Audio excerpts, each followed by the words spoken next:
All right, we should be live now. What's up, everyone? Let me finish. I'm having a small snack right now. So let me finish this real quick. Cause I am starving. I was working on something leading up to the stream, so I didn't get a chance to really eat a proper lunch. And now it's stream time, and then it'll be dinner time afterwards. So I need to get something in my stomach. I was eating pasta with meat sauce.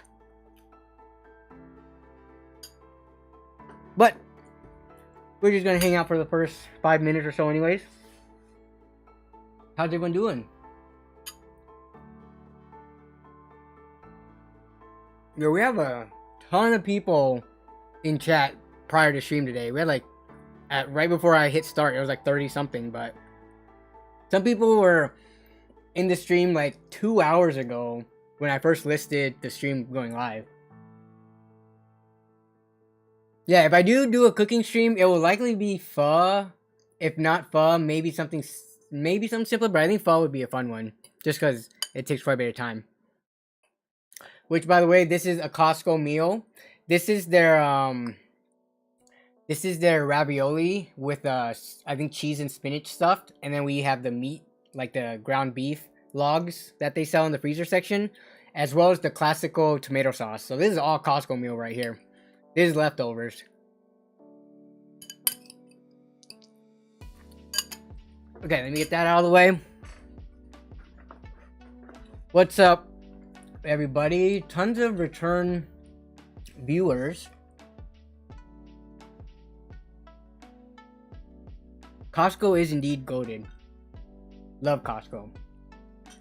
Let me finish chewing real quick. I'm not talking with my mouth full.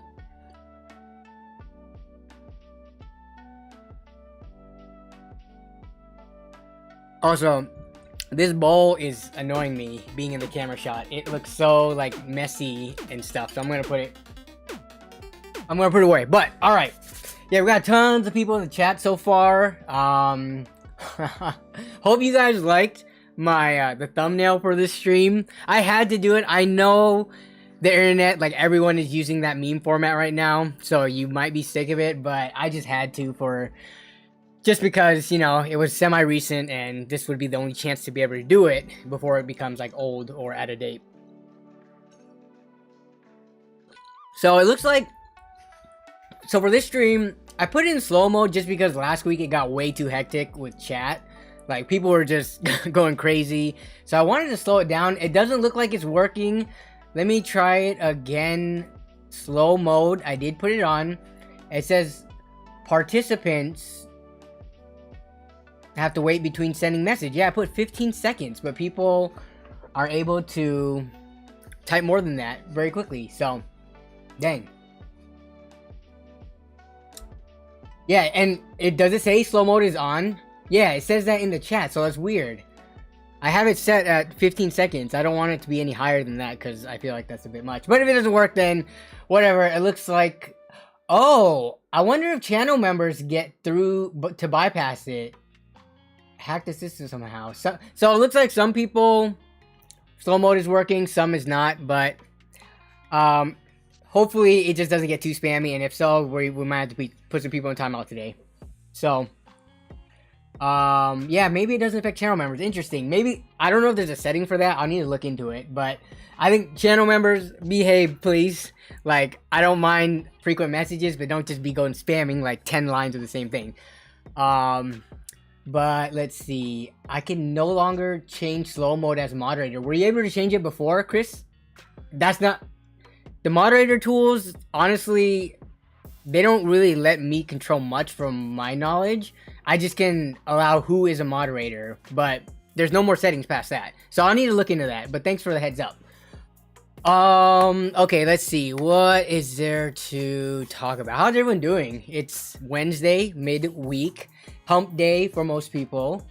Come on, my dude. You guys are just wilding out now. But, let's see. When's the next LAN party?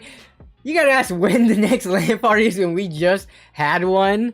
But, no. I hope everyone enjoyed the latest LAN party video, which did go live this weekend. If you didn't get notifications or for whatever reason didn't get that pop-up sent to your feed on your phone or your computer, Yes, the newest LAN party video is out. Let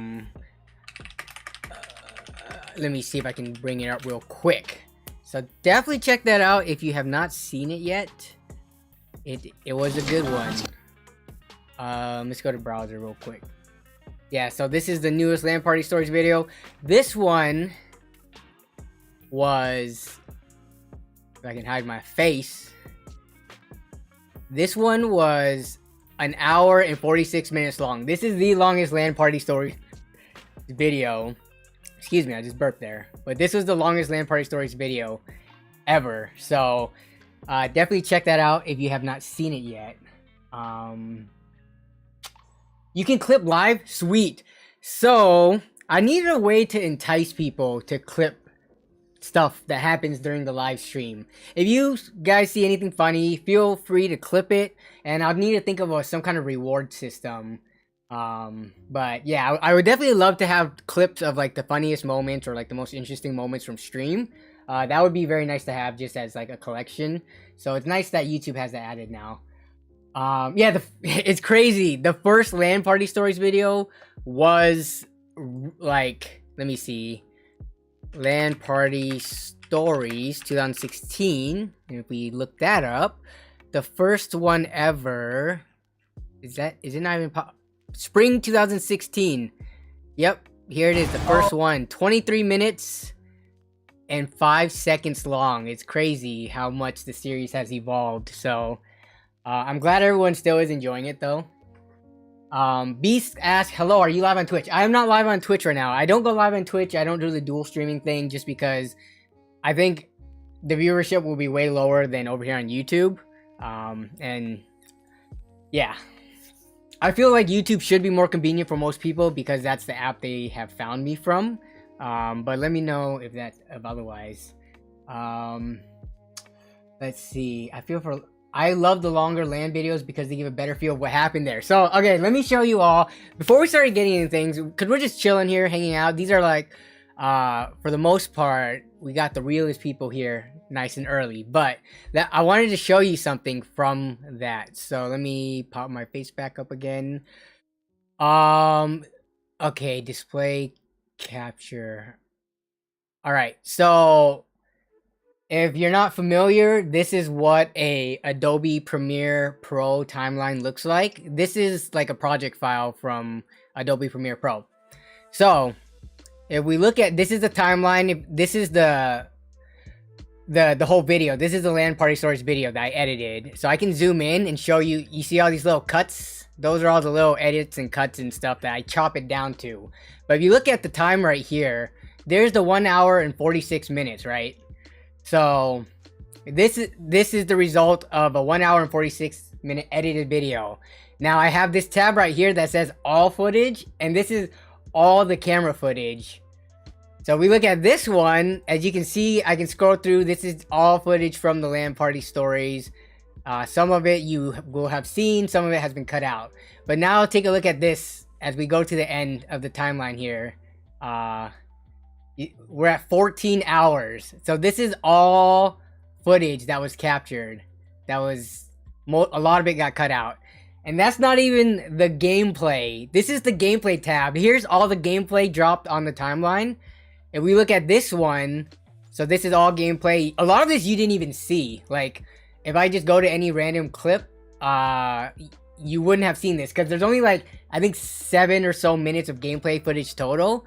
But you look at this, I captured a total of 11.5-ish hours of gameplay footage. So that's what, 25 hours of footage total that I chopped down to an hour and 46 minutes. So that's just to give you an idea of why it takes so long to release the LAN party story videos and how much work goes into it. So now I'm going to show you something if Premiere Pro doesn't crash right now, because this file is so crazy huge with how much videos in it.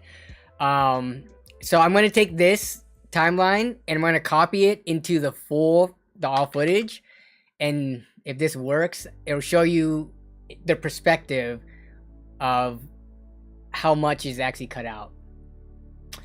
Yeah, so let's see, we go to all footage. So I'm gonna go here, I'm gonna paste it. Let's see if it works. Okay, so you see where this blue line is?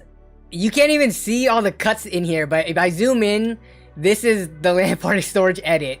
So you zoom all the way out to the full timeline. This tiny portion over here is the LAN party stories that you all see, and this is all the cutout footage over here. So yeah, I just want to give you like an idea of what goes into it, let alone like during the LAN parties, to keep the camera on over 3 days, you know, for 15 hours plus. Like that also takes a lot of work and time. I'm constantly switching out batteries. I'm constantly unloading my SD card, and you know, because it can only fit so much footage. So yeah, it's crazy. I think I have like 500 gigabytes of footage total at 1080p. But anyways, yeah, I just wanted to go over that since the LAN party video just dropped recently. Let's see. Okay, let's get to the chat now because I was just going on a spiel right now. The last one, golf with friends. Yeah. Let's see. Hey Danny, a 3060 Ti or 3070? Honestly, I think 3060 Ti comes close enough and has a good enough discount.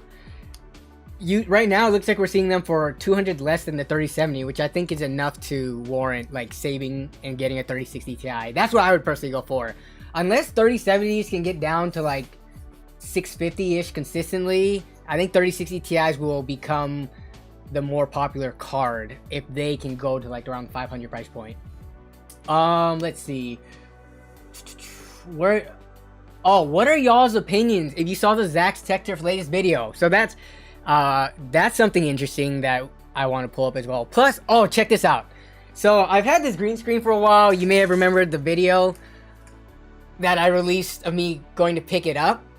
But now, when I go to this scene, I'll be transparent. So, not this scene. Wait, what am I doing? Window capture. Okay. But yeah, so now I'll be transparent.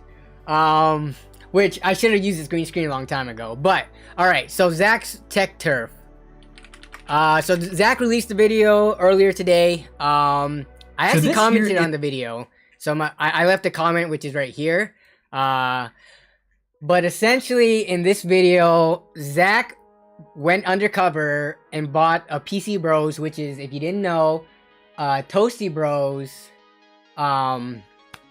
He bought a PC from the Toasty Bros PC building company called PC Bros. He used like a secret name and stuff, so he went undercover doing this, and then he reviewed this system. Now, in this video, he basically goes through the experience from his point of view as a system builder himself, and he gives some criticism as well as gives some praise as to some of the things that they do. If you haven't seen it yet, definitely go watch it. I'm not gonna watch it here on the stream just because I don't want to spoil it. You should watch it like uninterrupted. I thought Zach was very fair in the criticism, as I left in the comments. The way he worded some things, I may have worded it slightly different. I think he used the word scummy at one point, which I think in the context though, it wasn't that bad. It's just, if I would have done it, which this was a video that was on my like to-do back burner list. I wanted to buy a PC from the PC Bros because they are, you know, pretty close content creator friends of mine. We've been working, or we've collaborated like since I started the channel, the first year I started the channel. So I thought it would be a good opportunity to make interesting content, as well as, you know, if they're doing a good job, give them some praise and, you know, send some customers their way. But Zach beat me to the punch, so I'm gonna have to maybe do a different video. And I have a video in mind that I'm gonna do differently now that Zach did this first. But yeah, definitely a good video. Let me link it here actually. Check it out. Let's see. To pull up the green screen, I can show you. Wait, what's Chris saying about the green screen? I can show you how to do that later in OBS without needing to pull up the green screen. Oh, no. Chris, I want to do the green screen though, because if I don't do green screen, I think it tries to use like your focus, right? It doesn't give as nice crisp edges doing like the software or AI method of trying to crop out the background. I like using the green screen because it gives a way cleaner cut in my opinion. But I did try the smart software, and I just didn't like how it blended like my edges into the background. Yeah, so let's see. What do I think about Chromebooks? Chromebooks, I think I've never actually used a Chromebook like personally. I've seen them at like the, you know, Best Buy and stuff. I've messed around a little bit on them. Honestly, I wouldn't have much of a use for a Chromebook. If I would just use my phone. I guess the Chromebook does have a keyboard. That would be the only nice thing. But the power is like not powerful enough to do anything except for browse and use email, which I would use my phone for. So that's my opinion on Chromebooks. What else do we have? Let's see. Oh, you're on one right now, so I'm glad you're able to watch the stream on the Chromebook. All right. What else? You should start a business where you sell PCs. I don't think I would be into that at all. So with buying or with selling PCs, there's so much that people don't even realize that go into it. I think the biggest issue would be problems, because PCs are prone to having problems, whether it's your fault or not, whether it gets damaged in shipping, whether it's user error side, things can go wrong. And if you start selling a ton of computers, the likelihood of you having problems and having to deal with customer support is really high, and that's just not something that I'm too interested in doing at the moment anyways. I just think it'd be way too much work, especially for a one-person operation like me. And then you gotta think about hiring on employees and starting a business. It just gets so muddy and complicated to become like a full-time business owner for something like that. So I'm not interested in selling my own PCs. If I do sell PCs, it's through friends and family so that I can provide them tech support. And they're not gonna like write a horrible review or make a video canceling me because their PC had problems. I actually do that to myself. Like Kevin's PC, when it had problems, like I called myself out on that, even though I don't know if it was my fault that his PC started running into issues. It might have just been, you know, just some weird thing that went wrong that just needed some troubleshooting. But yeah, so that's my response to whether or not I should start a PC selling business. Okay, Coalition Gaming said, shouldn't limit who you watch based on if they follow you or not. Bad take. Okay, so I think he's responding to Christopher Coonan, who said he doesn't want to watch Zach anymore because he stopped following him. I agree with that. Like, honestly, I don't think you should never ask someone to follow you on like social media. It puts yourself in an awkward situation, especially for like content creators like, let's say, me or Zach or Chris or anybody like that. As content creators, we have a large like viewer base and we have a lot of followers. But imagine if every single follower asked us to follow them back.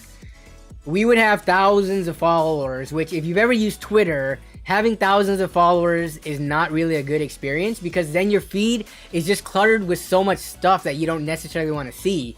So just because a content creator doesn't follow you specifically, it doesn't, I like, don't take it personal.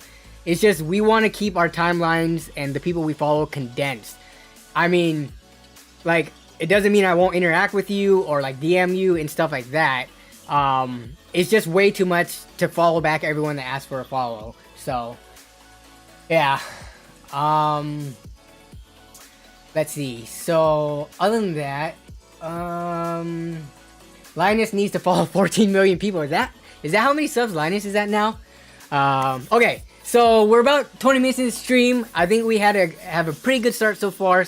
Chat's going really good. I'm gonna try to be better tonight about, you know, talking to chat while going over the stuff that we're gonna go over. But let's start off with oh, I know. We're gonna start off with the Oscars, which did my mouse just die? I have not been charging it. 1 second, let me plug it in. My mouse literally just died midstream. I haven't charged it for like 2 weeks. Alright, so now my keyboard needs to go wireless mode. Okay. So I'm gonna do a poll.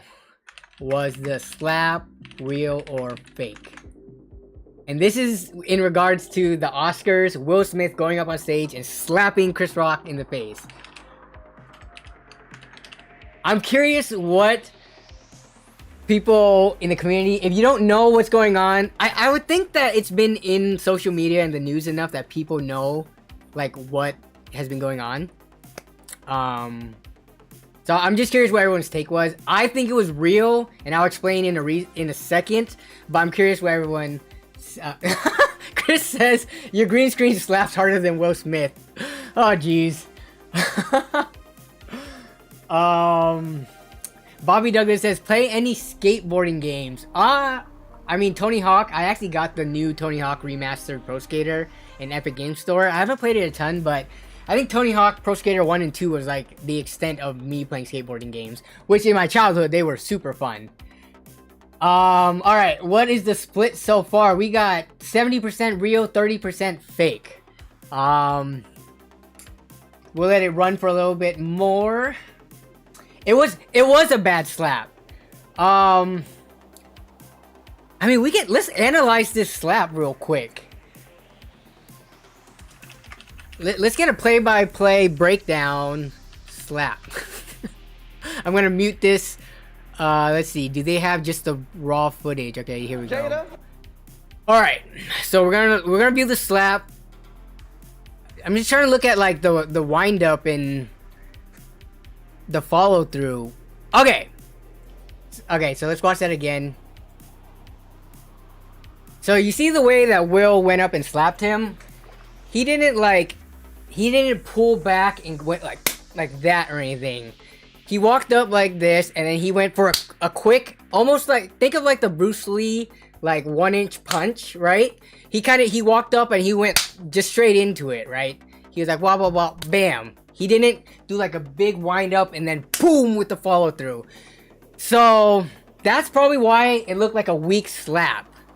Now that doesn't answer whether or not it's real or not. Yeah, so some people say Chris Rock leans in. Let's get a look at that again. I mean, it's not like he leaned in for the slap. It looks like, to me, Chris Rock is leaning like, oh, Will Smith is gonna come whisper something in my ear. So it looks like he's leaning in and he's gonna say like, okay, he's gonna like say something, but that's not what happened. This is kind of crappy footage though, so it's hard to say, but, you sure know a lot about slapping. No, what I do like watching is the slap competition championship though. Sometimes, oh my, I just butchered that. But have you seen these slap competitions where like these like burly dudes just, oh my goodness, this dude looks scary. And they just slap the crap out of each other. And some of these dudes are, look at this person. Imagine getting slapped by someone like this. Sorry, we're kind of going off tangent from tech stuff, but we'll get into the tech in a second. This is just like, this is just way too funny. Like, imagine being slapped like that. But anyways, I digress. Will was probably aiming at a normal stance, but the lean threw it off. He finally won his first Oscar, and he does this. Yeah. So the reason I think it's real is because if you think about the like, let's call it legacy or how long they've both been in the business. Something like this, I don't think any of those actors would agree to, even if the Oscar like creators or whoever, the board of the Oscars wanted to do that to like get better viewership. I don't think it's worth throwing your career away trying to do something fake like a stunt like this. I think they would have more integrity than that. Like, it doesn't benefit them in any way. It only benefits the Oscar. So why would both Will Smith and Chris Rock agree to something where people can scrutinize their careers to benefit something like the Oscars, which I feel like no one even cares about? You could say they probably got paid for it, but I thought it was real. I think Will Smith has gone through a lot, if you're not aware, with him and his wife. There's other memes of him before this that were made with him looking like sad and upset because of what his wife did. So I think he's just going through some issues right now. So that's why I think it's totally like could have legitimately happened.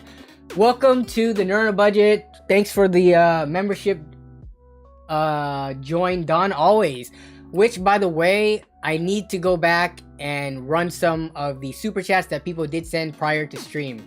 We had Joe Mama, hopefully you're still in chat.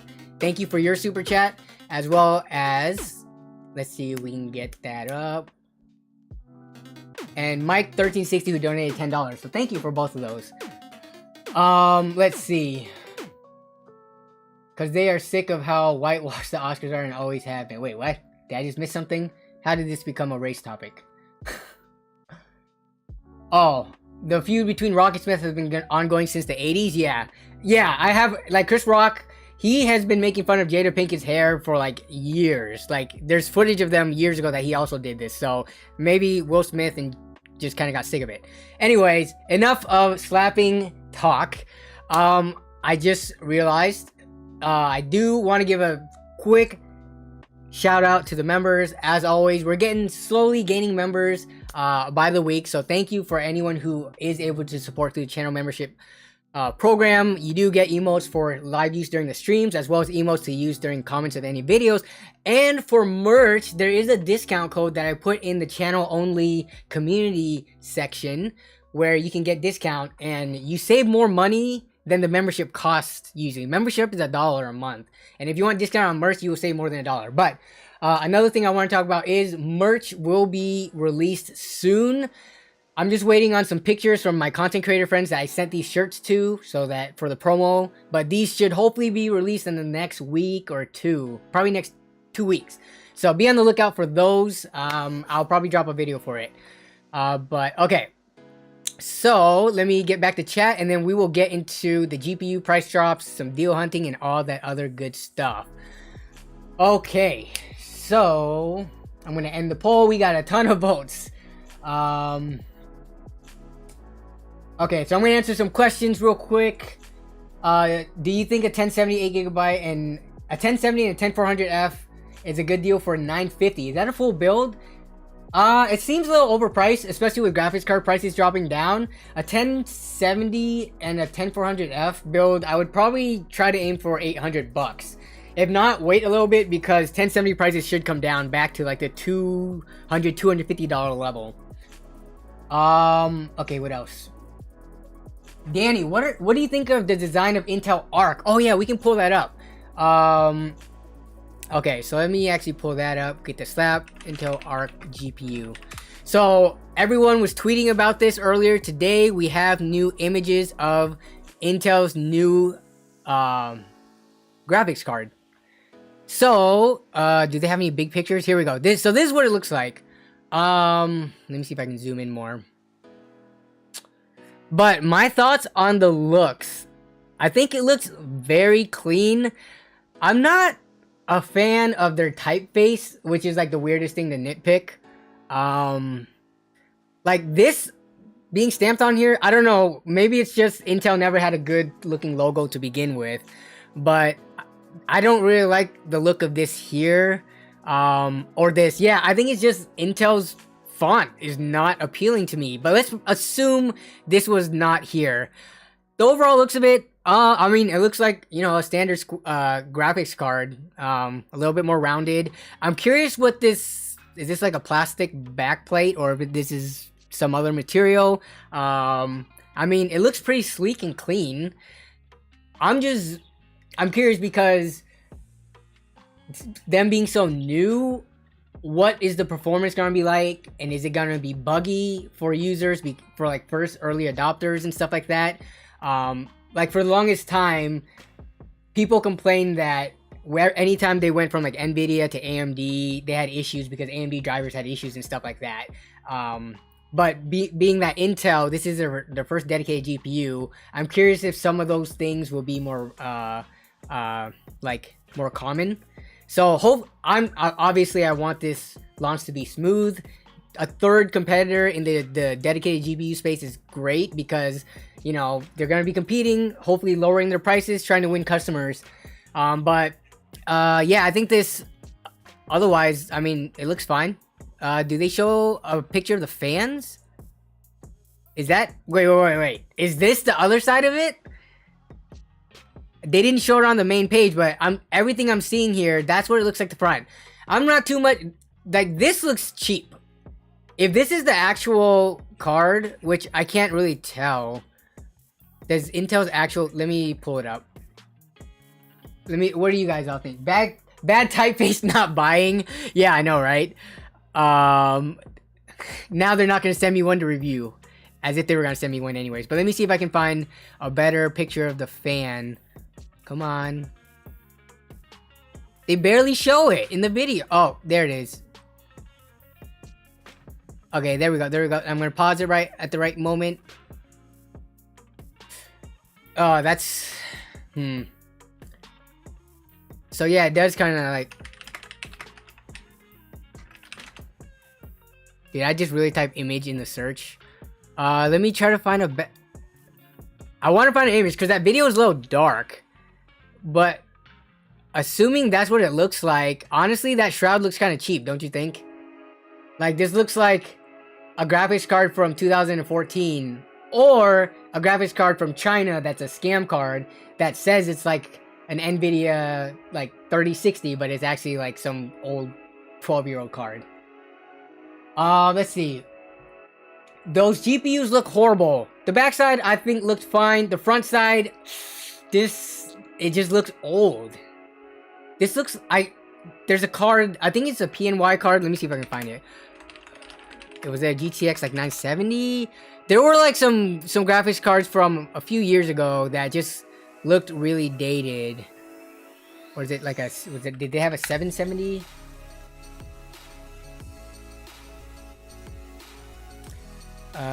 It's starting, yeah, it kind of gives me kind of like this vibes. There's another card I just can't think of that looks very similar to this. Let's see. Hey, I'm on tech. Thank you for joining the stream. Have a good night. Do you think a GTX 1080 is a good card? Yes, a 1080 is still a very solid card. I would still consider it to use in like used builds. Hopefully their prices go down and I will still use 1070s in the future. Like, you know, given if the price is right. Let's see.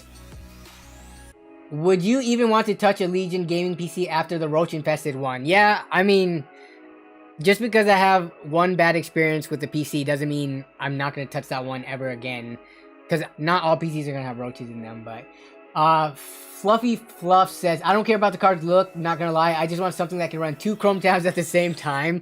Yeah, it's true. Like, I'm being nitpicky just because, like, you guys asked for my opinion. Obviously, I'm likely gonna be building with one of these cards if I can get my hands on them, if they're in stock and I can pick one up.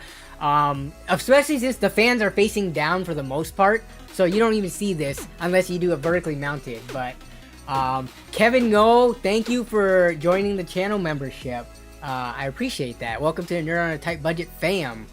But yeah, when is the release date on this? Does anyone know? I have not been following, but I think it's like May time frame, isn't it? Let me see if I can find in this article. Exact specification has not been released. Is aiming for mid-high-end performance. Yes. Rumors, so that, I guess it's still rumors, suggest the summer release summer release date. So summer May to June. We'll see if that actually happens. But yeah.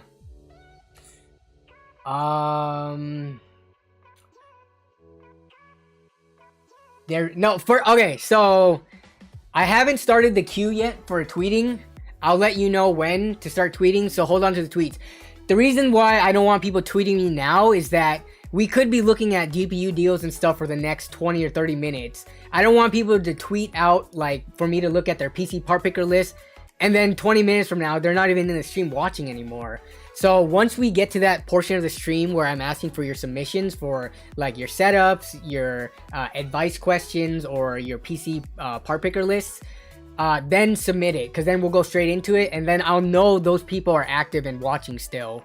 But for now, we're still just going over like some of the tech news and deals and stuff. But yeah, so that's the Intel Arc thing. As you all probably have known, all your favorite content creators probably have covered this. Not me, because I don't really do tech news for whole videos. But if you watch anyone like Jay's 2 Cents, I think Paul did one.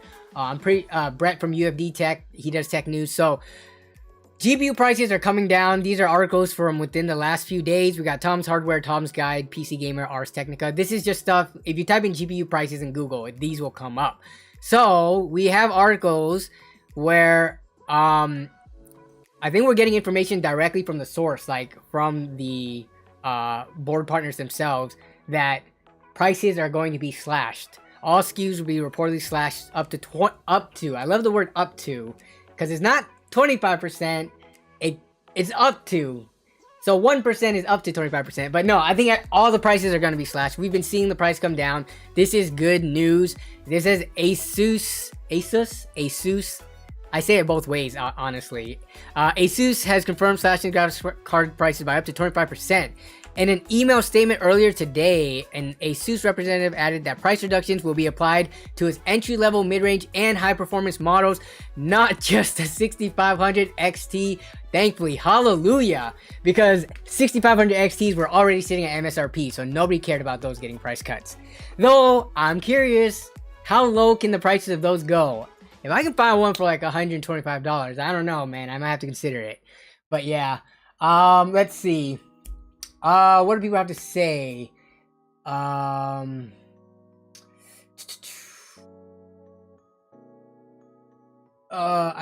can't wait. I'm definitely picking up the 6800 XT. Yeah, so hopefully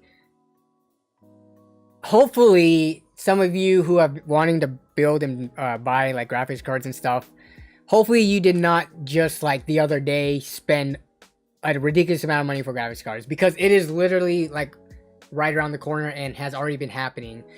I hope people didn't just like overspend by like hundreds of dollars only to find out that like today they could get that same card for like $300 less. But yeah, there's multiple articles. I think they're all gonna say the same thing. Let me see. This is funny. I feel like journalism's getting a little lazy these days. But I don't know. What do y'all think? So, in this article, which is from Tom's Guide, they're kind of regurgitating information from PC Gamer, and then they keep on referencing PC Gamer, and it's like they're basically saying the exact same information as whoever broke the story. So it's like PC Gamer found out about this first, and then they're kind of riding on the coattails and writing the exact same article and just referencing them. You see this a lot, not only in just like tech news, but in a lot of other like just world news in general. Like I'm reading like an Associated Press article or something, and then they're like, oh, routers, however the heck you say that one, they reported this. I'm like, why would I read your article then if you're just gonna point to the next article? But anyways, I think that's for the most part just like, it's just good news for everyone that graphics card prices are coming down. All right, let's see what chat has to say. Do I think a 3050 is worth it? At the moment, the 3050 is not worth it. I can't seem to find them under like 350 bucks. Most of the time they're floating around 400 for whatever reason. Their price has not been dropping, so not worth it at the moment. At 250, depending on how much the other cards drop, it's hard to say. Like, if you could find a MSRP 3060, I would rather go for that, but that's not the case. Let's see. There are multiple 3090 Ti's for MSRP on Newegg. Yeah, the reason for that is because no one can afford those.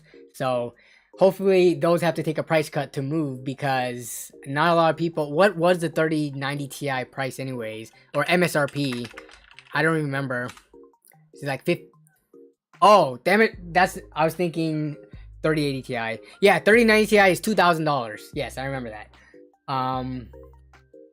Sebastian Martinez says, do you have a custom keyboard? You bought a 3070 Ti planning to... GPU was planning to get GMMK keyboard. You saw a random Frank P video. Yeah, so definitely I am not the person to go to about custom keyboards. My keyboard is a Keychron K4. The switches, the PCB were already there. I just bought a set of keycaps to match my own color scheme that I like, but that's about it. And I lubed it too, but I'm not a keyboard guy. I don't know anything about the different brands and all that stuff.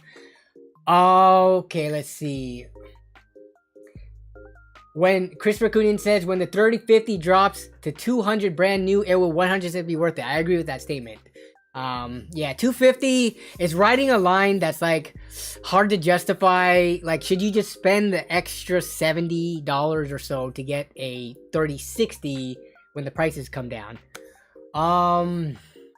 Is the 6700 XT for MSRP fine or wait? So that's the hard thing to answer right now, because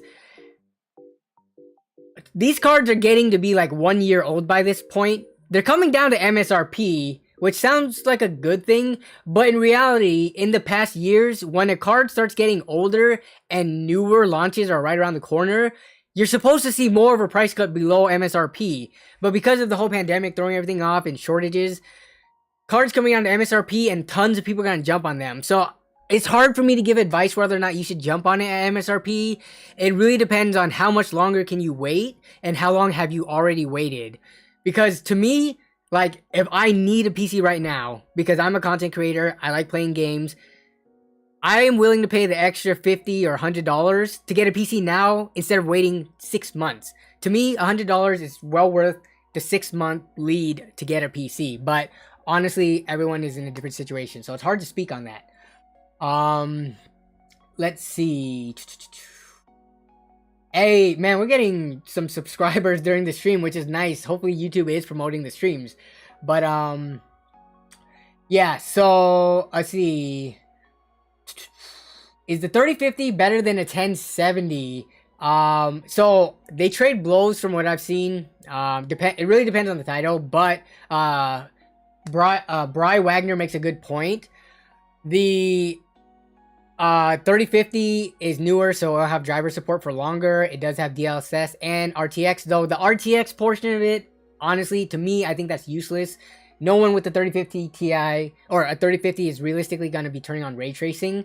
The DLSS, however, is nice because it will help you run at, especially if you do, for whatever reason, want to run at 1440p, which I don't think would be too good of an idea. But just being able to get higher frames by the resolution scaling.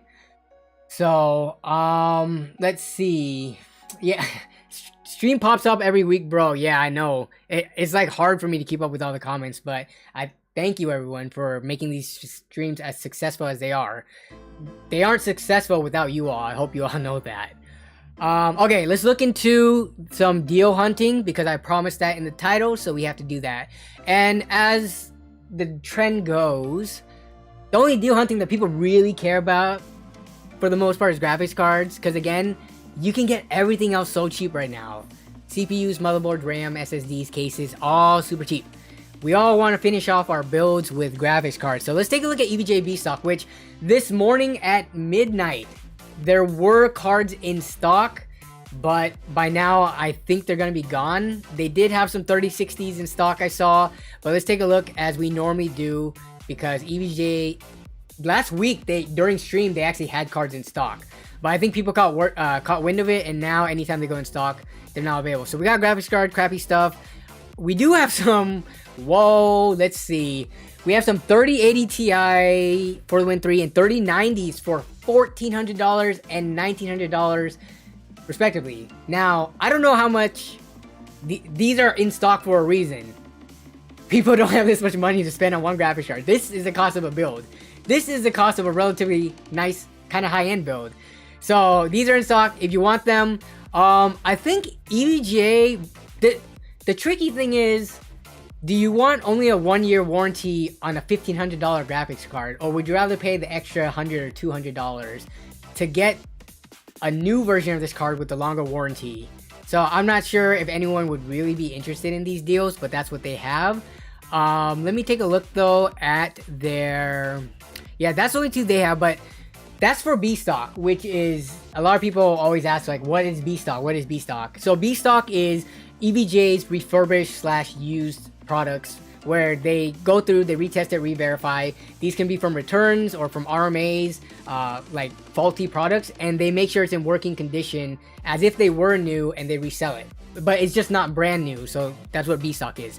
But let's take a look at some 30 series and 20 series graphics card to see if they have anything in stock that, oh, so 30 series, the lowest price card is $909, the 3080 with the 240 liquid cooler, but it's out of stock. So these are, is anything in stock? These are just out of stock.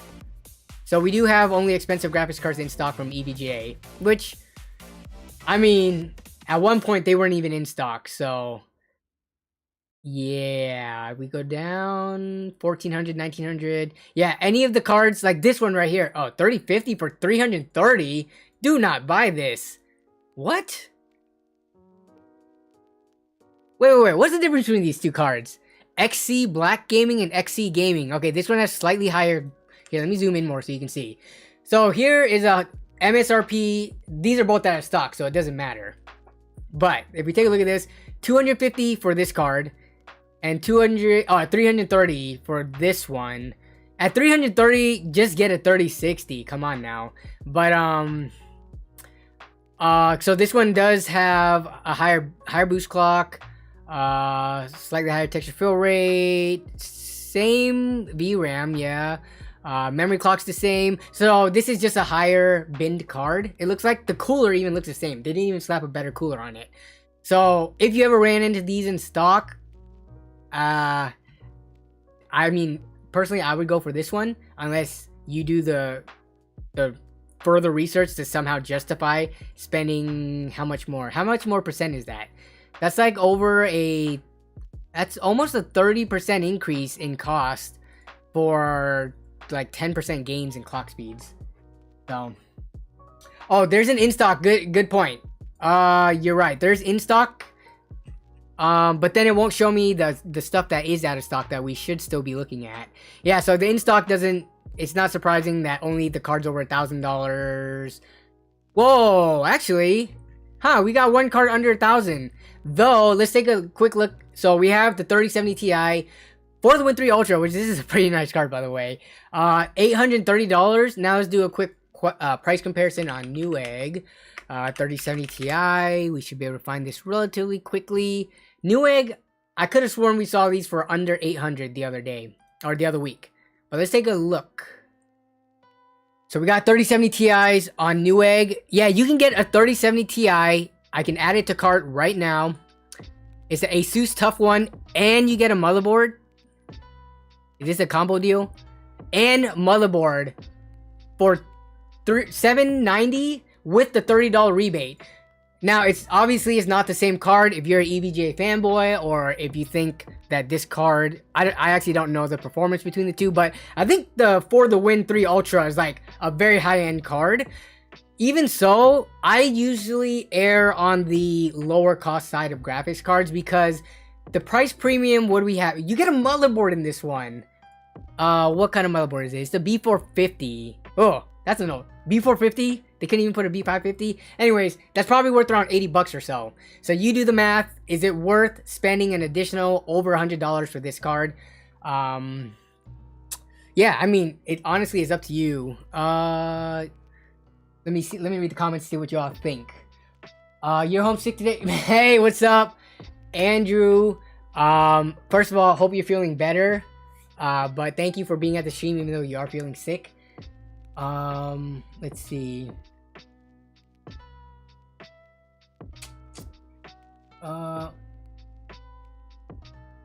Hey Danny, Zotac has sales for refurbished 1070s. Interesting. Let's see. So let's take a look at that. I've never bought anything from Zotac refurbished, but I have seen some pretty good deals coming from them. Let me see. Okay, it looks like I cannot sort by product category.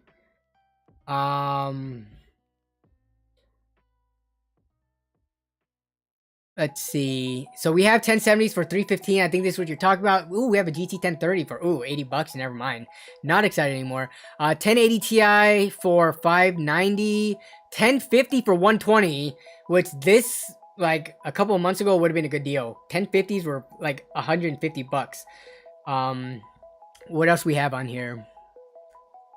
GT 710. Okay, so on here, people would probably be most interested in the 1070 because it doesn't have crap performance. But 315, I'm feeling like that's a bit high right now.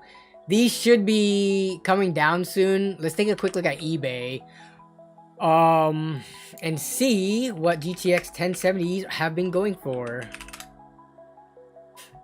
If we sort by lowest price, buy it now only. If you wanted to pick up parts only. Yeah. I know you're all parts only. Which, by the way, parts only is going to be a very interesting point that comes in a video that's releasing this weekend. Someone wrote to me their story about how they got scammed from someone buying a parts only card. The exact same card that they were selling. When they received it, they switched it out, claimed it was a broken card and scammed the seller out of their money. So yeah, parts only, don't buy it, but scammers be buying these up and swapping them with legit cards, and ooh, it's not a good story. But all right, we're getting into the pre-owned cards, and there are, okay, these are kind of ugly cards. We got pre-owned Zotac right here, fan defect. Okay, we're gonna keep going. Come on, bad fans. Here's parts only still. Jeez, come on, guys. I know I can sort by not parts only, but sometimes that throws the filter off. Like if I look at the condition, we can do used, seller. If we do used, there's also seller refurbished, and then we'll do open box as well. Sometimes people list used cars as new, so I wanted to catch those. But I mean, we got these fan defect ones. Here's a good looking one. Let's look at the account. All right. This one looks pretty good. You cannot read anything because dark mode is looking ugly right now. And light mode isn't looking any better. Okay, but let's look at this eBay account real quick. Okay, before I get to this though, we got a Tiberius, hopefully I said that right, joined the channel membership. Welcome to the Nerd on a Big Budget family. Thank you for your support through the membership. As well as Priyank Gajra, who also joined through the membership. Nerd on a Tight Budget fam. So thank you for both of y'all's support. I really do appreciate it. Let's see. Sean Carter says, I saw a 1070 sell for like $220 in an auction earlier today. Yeah, so if you go for auctions, you can definitely get them for cheaper, but I don't do auctions just because I don't like having my time wasted. If someone beats me at the end, like I was just watching that auction for like a week long only to get beaten, then I'm a week behind on whatever build I'm doing, right? So I like to do buy it now, which does come at a slight premium for $264 with free shipping. This seller has like good feedback. They have tons of sales. These pictures all look legit. So we could say pretty confidently the GTX 1070, which is a card I like a lot, and I use that in my system for like 2 or 3 years, like my personal system. They're falling to around the $250 category right now. So this Zotac deal, not that great of a deal, unfortunately. But the thing is, hopefully people are, you know, well aware of what these cards are worth, and they don't buy it. It sits in stock longer. Zotac sees that, they lower the price, and eventually this comes down to a better level. But yeah, thanks for whoever submitted or mentioned that Zotac had the refurbished stuff. Let's see. Nothing else here. Let's go to Newegg real quick and look at all their graphics cards and see what we can find. While I do this, let's take a look at chat. Z-Law says, Nerd Budget, hey, I've been thinking of building your sister PC. Do you think 32 gigabytes of RAM, RTX 3060, a 5800X is good for drawing? Oh, that's a 3060 and a 5800X is plenty for, if I'm guessing, I forgot what the program is for drawing, but I know they aren't super, they aren't more CPU intensive than like video editing is. So a 5800X is gonna be plenty fine for it. I don't even think you really need 32 gigs of RAM, but given the rest of the specs, that it matches it fine. Yeah. So Z-Law, I think you're good with what you're considering there. Mr. Simok 1969 says, how do you become a member? I can't see any links in the description. So the membership is next to the subscription box. If you look at where normally you can subscribe to the channel, like right now during the stream, there should be a button that says join. That's the join the membership thing. But bro, can H610 VRMs handle 12400F? Yeah, there are, I've seen H610 boards that look like they have plenty capable VRMs. Like if they have even a dinky heatsink in it, it should be fine. It's just you won't be able to upgrade soon, like in the future. But in terms of being able to run the 12400F without like throttling or getting lower performance than other boards, the 12400F isn't like a crazy processor by any means. So, Frigos Clips asks, when are you upgrading your personal build, Danny? I probably will be, I think I'm going to upgrade it sometime this year. I might switch to Intel too, like 12th gen Intel, so we'll see. But I might just upgrade it to that 12400F build that I did recently, or the 12400F build. And then we'll see if I upgrade graphics cards or if I carry this 2060 over. But yeah. Yeah, no problem, Z-Lol. Glad to help. So let's see. Um, 32 gigs of RAM is just nice to have. I can open 8 Chrome tabs. Dude, when I was on 16 gigs of RAM, which was up until like last year, I was definitely running like 50 plus Chrome tabs without really any issues, just on 16 gigs of RAM. But so I mean, obviously I wasn't doing stuff like video editing at the same time, but yeah. Okay, let me look at components, graphics cards. What? Is everyone seeing this right now? Maybe I am very unaware. Wait, where did that just go? Components.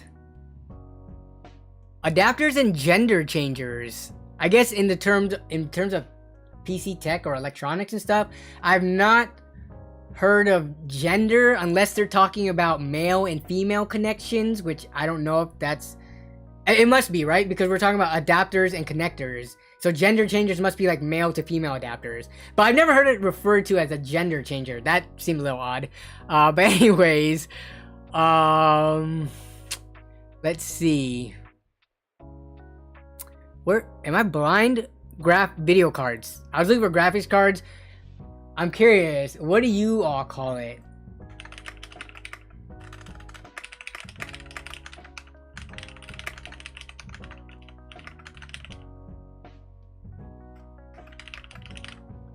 All right. Do y'all call it graphics card or video card? I think when I, like, years ago, long time ago, I feel like video card in the past was more popular. At least that's what I remember. Even I used the term video card a lot in the past when I first started building computers, but I think I kind of strictly say graphics cards or GPUs now. But curious what everyone's... Wow. 95% says graphics cards so far on the votes. Thank you for the quick votes, everyone. But yeah, let's see, desktop graphics cards. So we're gonna go and try to find specifically RTX 6000, 5000. We'll look at 16 series too, see if they have anything. I really do like NUX filtering though. It's way better than eBay's. So we're gonna put as many products as we can. And lowest price. All right, we're gonna sort by lowest price. Not like this shirt, but like the other shirt that I'm not wearing right now.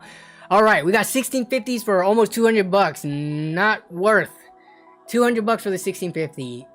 It was worth it a few months ago, but right now, do not pick these up for this price, please. So we're gonna keep going down. We got the 6500 XT, which the cheapest one looks to be 200.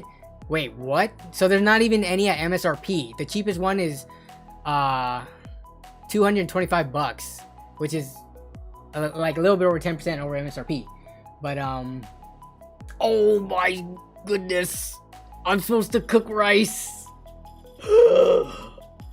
Melissa's making dinner and I'm supposed to cook rice. How would people feel right now if I did an impromptu rice cooking stream?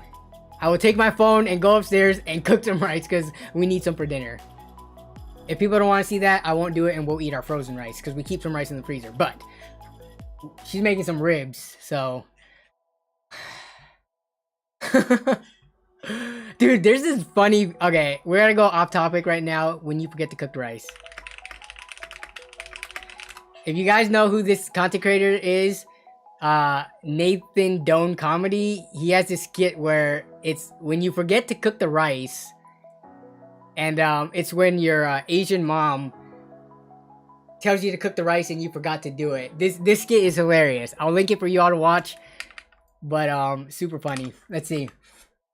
Depends on if I want to sleep on the sofa. Let's go. Let's do a fresh rice. Do you clean your... I do clean my rice. I do rinse it. So okay, let's do this. Let me see if I can get this set up real quick. If the connection is bad, then I'm gonna have to stop. But we'll see if I can get this going. Oh man, this is the intro to the cooking streams, and I'm sorry if you're only here for tech, then you're gonna have to put up with me washing rice for like 10 minutes, or 5 minutes. But okay, let me add the source. NDI source. Oh, here it is. Droid cam. Come on. Come on, baby. Work. Work, work, work. Oh, it works. So let me see what the quality on this is, though. You better go cook rice before you get slapped like Chris. Okay. If you're on Wi-Fi, the bitrate will be fine. Hopefully this is fine. We'll see. This is tough. What are your main what's your main browser? I use Chrome actually, not Firefox. Okay. So, here's you all. Here's the stats of the stream and everything. But we're gonna go upstairs. I'm gonna have to tell Melissa to not show her face. Let me look at the settings on this. Can I change the settings? Should be fine. Yeah, give me 1 second. Let me make sure the I'm at like 720p and not something crazy.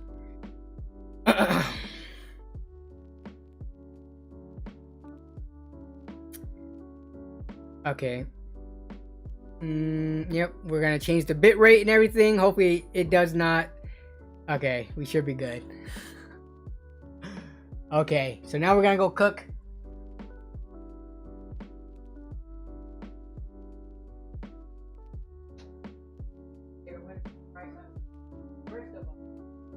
Are you watching?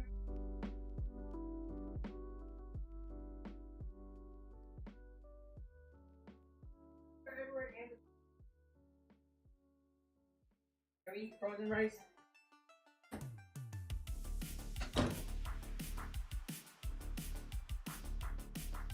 Alright, y'all, it didn't work out. So, I'm not even sure. Apparently, there's a dead spot in my kitchen. No, so I can't do it. We're eating frozen rice tonight. Which, to be honest, frozen rice tastes just the same as normal rice when you microwave it. Pro tip. One of my friends told me about this. If you have extra rice and you're not going to eat it anytime soon and it's going to go bad and you have to throw it away, just put it in Ziploc bags and freeze it. When you take it out and microwave it, it's the same consistency and quality as freshly cooked rice. I promise you. And if it's not the same, it's like 90% of the way there. But the rice lasts forever. You can pre-cook it. So, anyways. Okay, let's get back on task here because we went on a small tangent. We almost cooked rice. But we always got frozen rice on hand for this reason. I keep frozen rice on hand because of reasons like this, where we need it right now. We can't wait the 20 minutes for it to cook. But all right, back to graphics cards. Sorry about that. So there's an app called Droid Cam, and basically you set that up over your Wi-Fi network so that, and through OBS. Chris from Coalition Gaming actually is the one who put me onto this. And then as basically it uses your phone's camera and it streams it to OBS as the footage. So an almost rice cooking stream. Next time we do it, I'll have a laptop upstairs with the Ethernet line, so it's no problems. We'll have cameras, everything for a legit cooking stream. But for now, we gotta talk about boring graphics cards. But okay, let's take a look as we go down. So we're going down the list. We're still seeing 1650s for like $250. So we're not gonna see anything honestly until we get to the. Yeah, see, we got $300 1650s, which I know not all of these are sold by Newegg, but I'm gonna keep that on for now. Let's see, what do we got? We're in the $300 territory. This is when we should start seeing. Dang, is that the cheapest? So which one's this?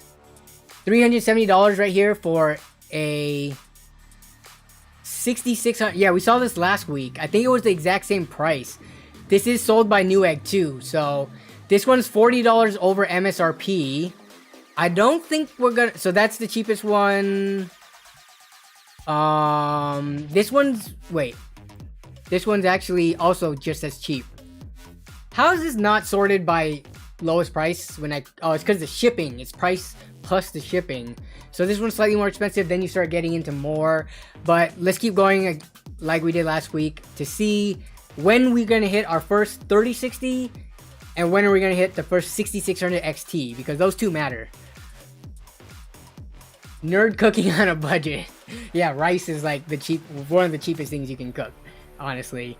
Like the return on investment for like a 50-pound bag of rice from Costco, or I think they only do 25-pound bags. But yeah, it's like per serving, gotta be less than like 5 cents. Okay. Man. It's funny because we see the 6500 XT probably from a third-party seller for almost 400 bucks. So nobody's buying that. 1660 Super.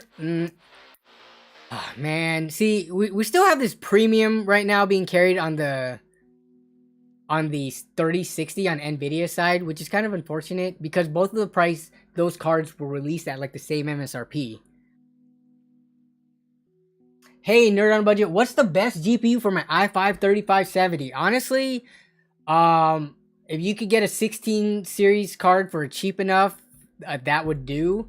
There would be some bottlenecking on CPU intensive games, but an i5 from the Ivy Bridge generation, those can still run games. It's not going to be like peak performance, but you're getting 60 FPS, 1080p, low, medium settings, if you can pair the right graphics card. But yeah, I think a 1660-ish, 1660 Super or TI, GTX 1070 is kind of pushing it.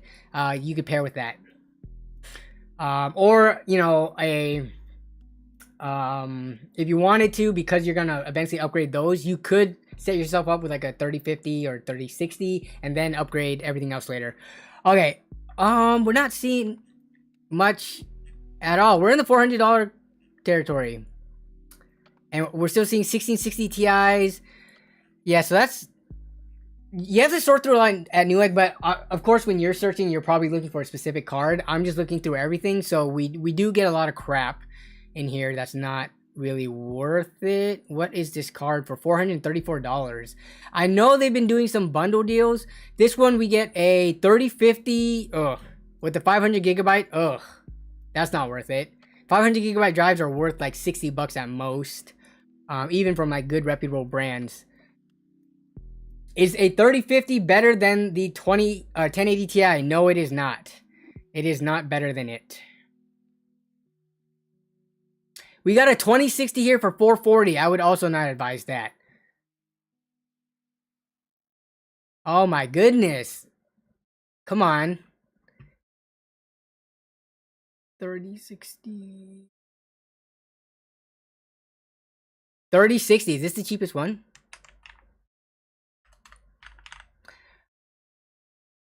I mean, there are a lot of them, but let me search this page. The cheapest one is this $470 MSI Ventus.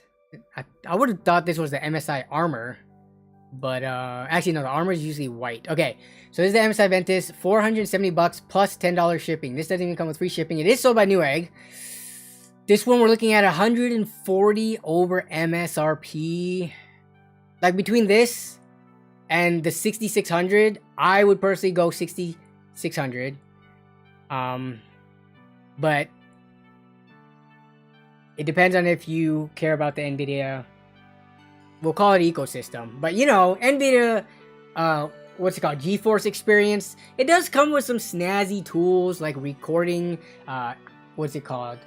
Not Relive, but Shadowplay. Do they even call it Shadowplay anymore? But yeah, that and the like their encoder and stuff like that.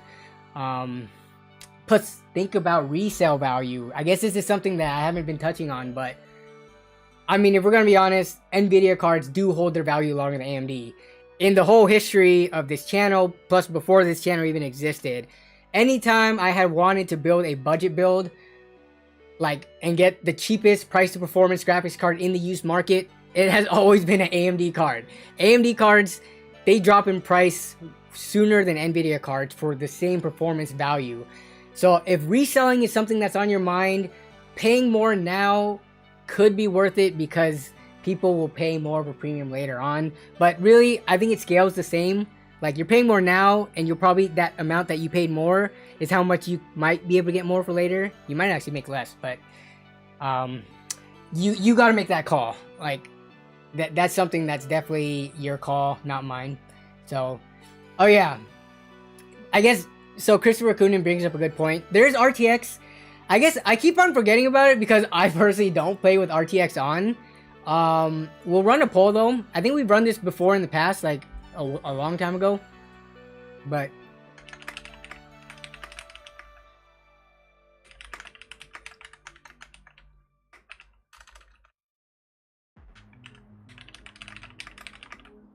Uh,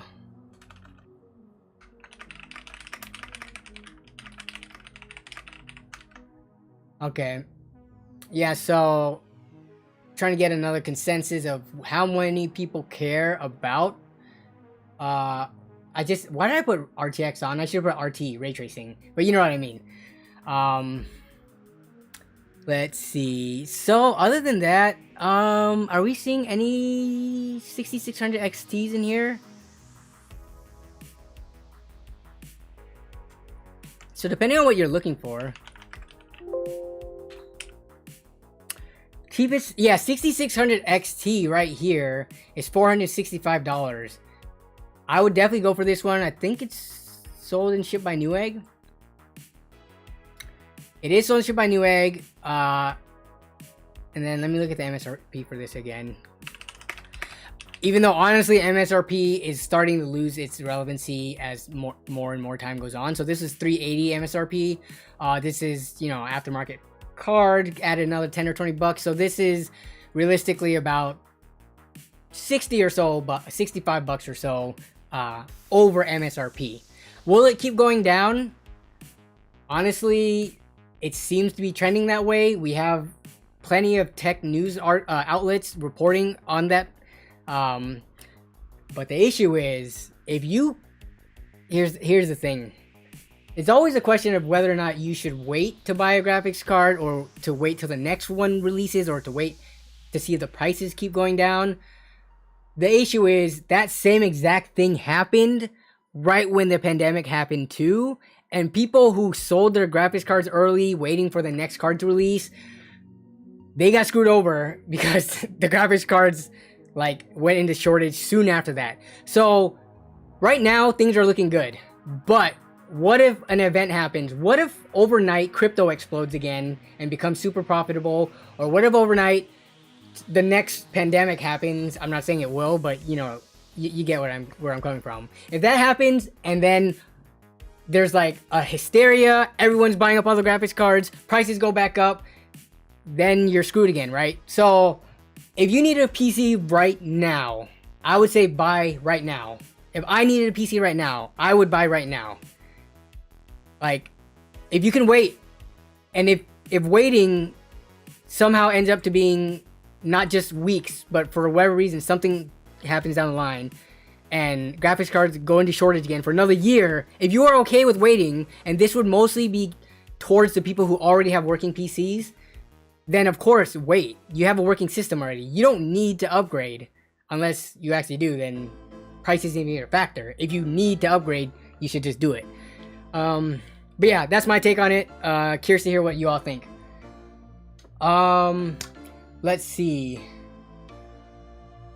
So most people are saying that they don't game with ray tracing turned on, or if they did have a capable card, they wouldn't, or if they did have one, they wouldn't do it either. So that's about what I feel like the sentiment is.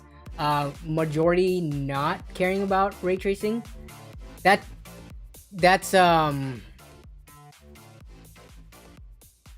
something I've seen in the comment section of like plenty of not only my own videos, but like when, you know, day one coverage videos come out for different cards, people are like, oh, we don't even care about the ray tracing stuff, just show the rasterization performance. So okay, so I guess my close-knit community here follows the same sentiment as like everyone else online.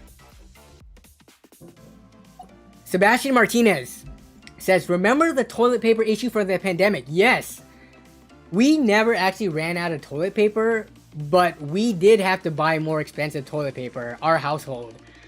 First of all, Melissa is a toilet paper waster, but I think I make up for it because I use a bidet. So like I use very little toilet paper. So on average, we probably use the same as an average person, but she goes through a lot. Like that's as much detail as I'm gonna go into it. But yeah, when toilet paper was shortage, we normally get our Kirkland signature, you know, toilet paper from Costco, the big like 36 pack or whatever it is. Those went out of sale so quickly, and they stayed out of stock. And then we ended up having to start buying toilet paper from like Target and like Fred Meyer's and stuff like that. But even then, those places, like the big packs, those were gone. So we at some point had to buy individual 1 rolls of toilet paper, which is the worst, like, price to performance, price per roll toilet paper. So yeah, those were some crazy times, which is kind of hard to think about. But I mean, nowadays toilet paper is readily in stock. I have learned my lesson though. I always keep an emergency extra entire stash of Costco toilet paper down here in the basement bathroom. So if anything happened, we will be at least 1 whole pack ahead while we figure out where to find toilet paper. Oh man, no. Okay, let's talk about toilet paper squares. When you wipe, how many toilet paper squares do you use? I use like 6, but that's just me. Okay, we're getting off topic now. So let's, okay. Alright, so we're over an hour into stream. We've talked about a ton of stuff so far. I think it's time to open it up to the Twitter submission. So 6:15 right now. If you have any PC part picker list, if you have any pre-built websites you want me to look at, if you have your setup that you just want to show me pictures of, or your PC build, if you have any advice, questions, in the description there's information. Find me on Twitter at Nerd on a Budget. You know, write a message to me via that. Tweet at me, as well as hashtag NOAB Streams. I will be looking at Twitter submissions now. I think I covered everything that I wanted to. But while people are submitting those, I will just be reading chat. So, Frigos Clip says, "Lol, I love this stream." Hopefully, my goal for this stream is not to just be like a tech related stream only. I do want to bring a lot of personality to it. I want it to be a place where you can go and feel like you're kind of just like among friends. I hope all the, you know, community members, as well as all the people in chat, I hope everyone feels like a tight-knit community here. And I hope me, when I host this, like, you want to watch me because I'm streaming, not just because you want tech tips, not just because you want me to help you find the cheapest graphics card. I just want you to be here to just hang out and talk with me. So that's the goal of the streams. Hopefully I'm doing a decent job at it. I know I totally understand, and I'm very self-conscious about every time I go off topic about something and stray away from the tech. But I hope the way that I put this all together, it's like a working format, if that makes sense. So yeah. Okay, we got hashtag. Oh, the hashtag is just NOAB Streams. So I think it's in the description. Yeah, hashtag NOAB Streams and then at Nerd on a Budget. So Mike1360 asks, have you gotten pretty far in Elden Ring? I have not. So the furthest I got in Elden Ring was when I benchmarked it for the most recent system. And I was at that same camp that we got to the last stream. I haven't really had the time to sit down and play it. I've been going hardcore on Lost Ark. But Lost Ark I'm slowing down on now, so I'm hoping to hop back on Elden Ring and getting better at it and practicing more. But Andrew Woodford says, I like your personality. It's one of the few that still feels like a small community. Thank you for that. As the channel keeps growing, I do hope that I still keep that small channel feel. Because honestly, even at my size now, I feel like a small, you know, I'm a one-person show, and my quality is not the highest. Like, I don't have the best audio or camera equipment or anything like that, but I do try.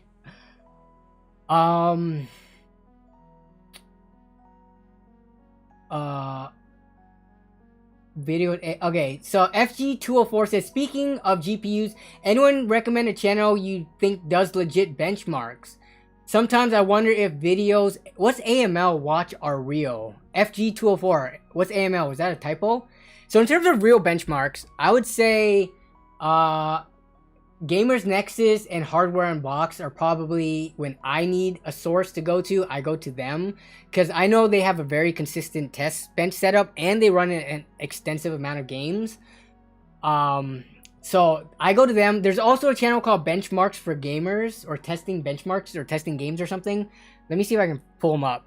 The thing that I like about them and that I try to do similar is because Gamers Nexus and Hardware Unbox, they show a lot of graphs but you don't get the rest of the story of what's going on. You don't know what the temperatures in the system are. You don't know what the clock speeds are running at. You don't know the utilization, bottlenecks, things like that. Because the way that they test, they have to keep it consistent and they have to force the bottleneck into the GPU. But testing PC games benchmarks. Let's see if I can find this. But yeah, I do like to go to them as well as PC game benchmarks. See if I can find this channel. I'm not logged in right now. That's why it's not showing. Oh man. Let's see. GTX 3060 versus 6600 XT. If you've ever looked up two graphics cards, benchmarks for gamers. Is this the one? This is one of them. But they do the side-by-side benchmarks, which is what I do. I thought they did. Nope, not this one. Sorry. There's another channel that does the side-by-side benchmarks. Is this it? They're just called benchmark. They show everything. The thing about graphs is that unless it's a big, like, reputable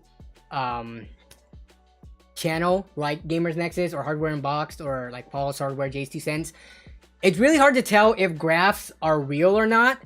This I can believe is real because you cannot get this information unless you run the benchmarks, and they have the clock speeds running in real time. They have the frame times, everything showing in real time. And this is similar to how I do my benchmarks. But there are other fake channels, or what I think are probably fake channels, that you have to look out for. Let's see if I can find any of those. There are ones that do not show the actual performance in real time. And they're like these small channels, which I think they're doing it to try to get either clicks or like to try to monetize. But they just show graphs. And it's hard to believe if it's real or not because they're not showing the actual gameplay as it's happening. Again, from the bigger channels, I don't expect that information. But until you like have built a reputation, it's hard to believe. But I can't find any of those right now. I have run into them though. Yeah, everything I'm actually finding right now is showing.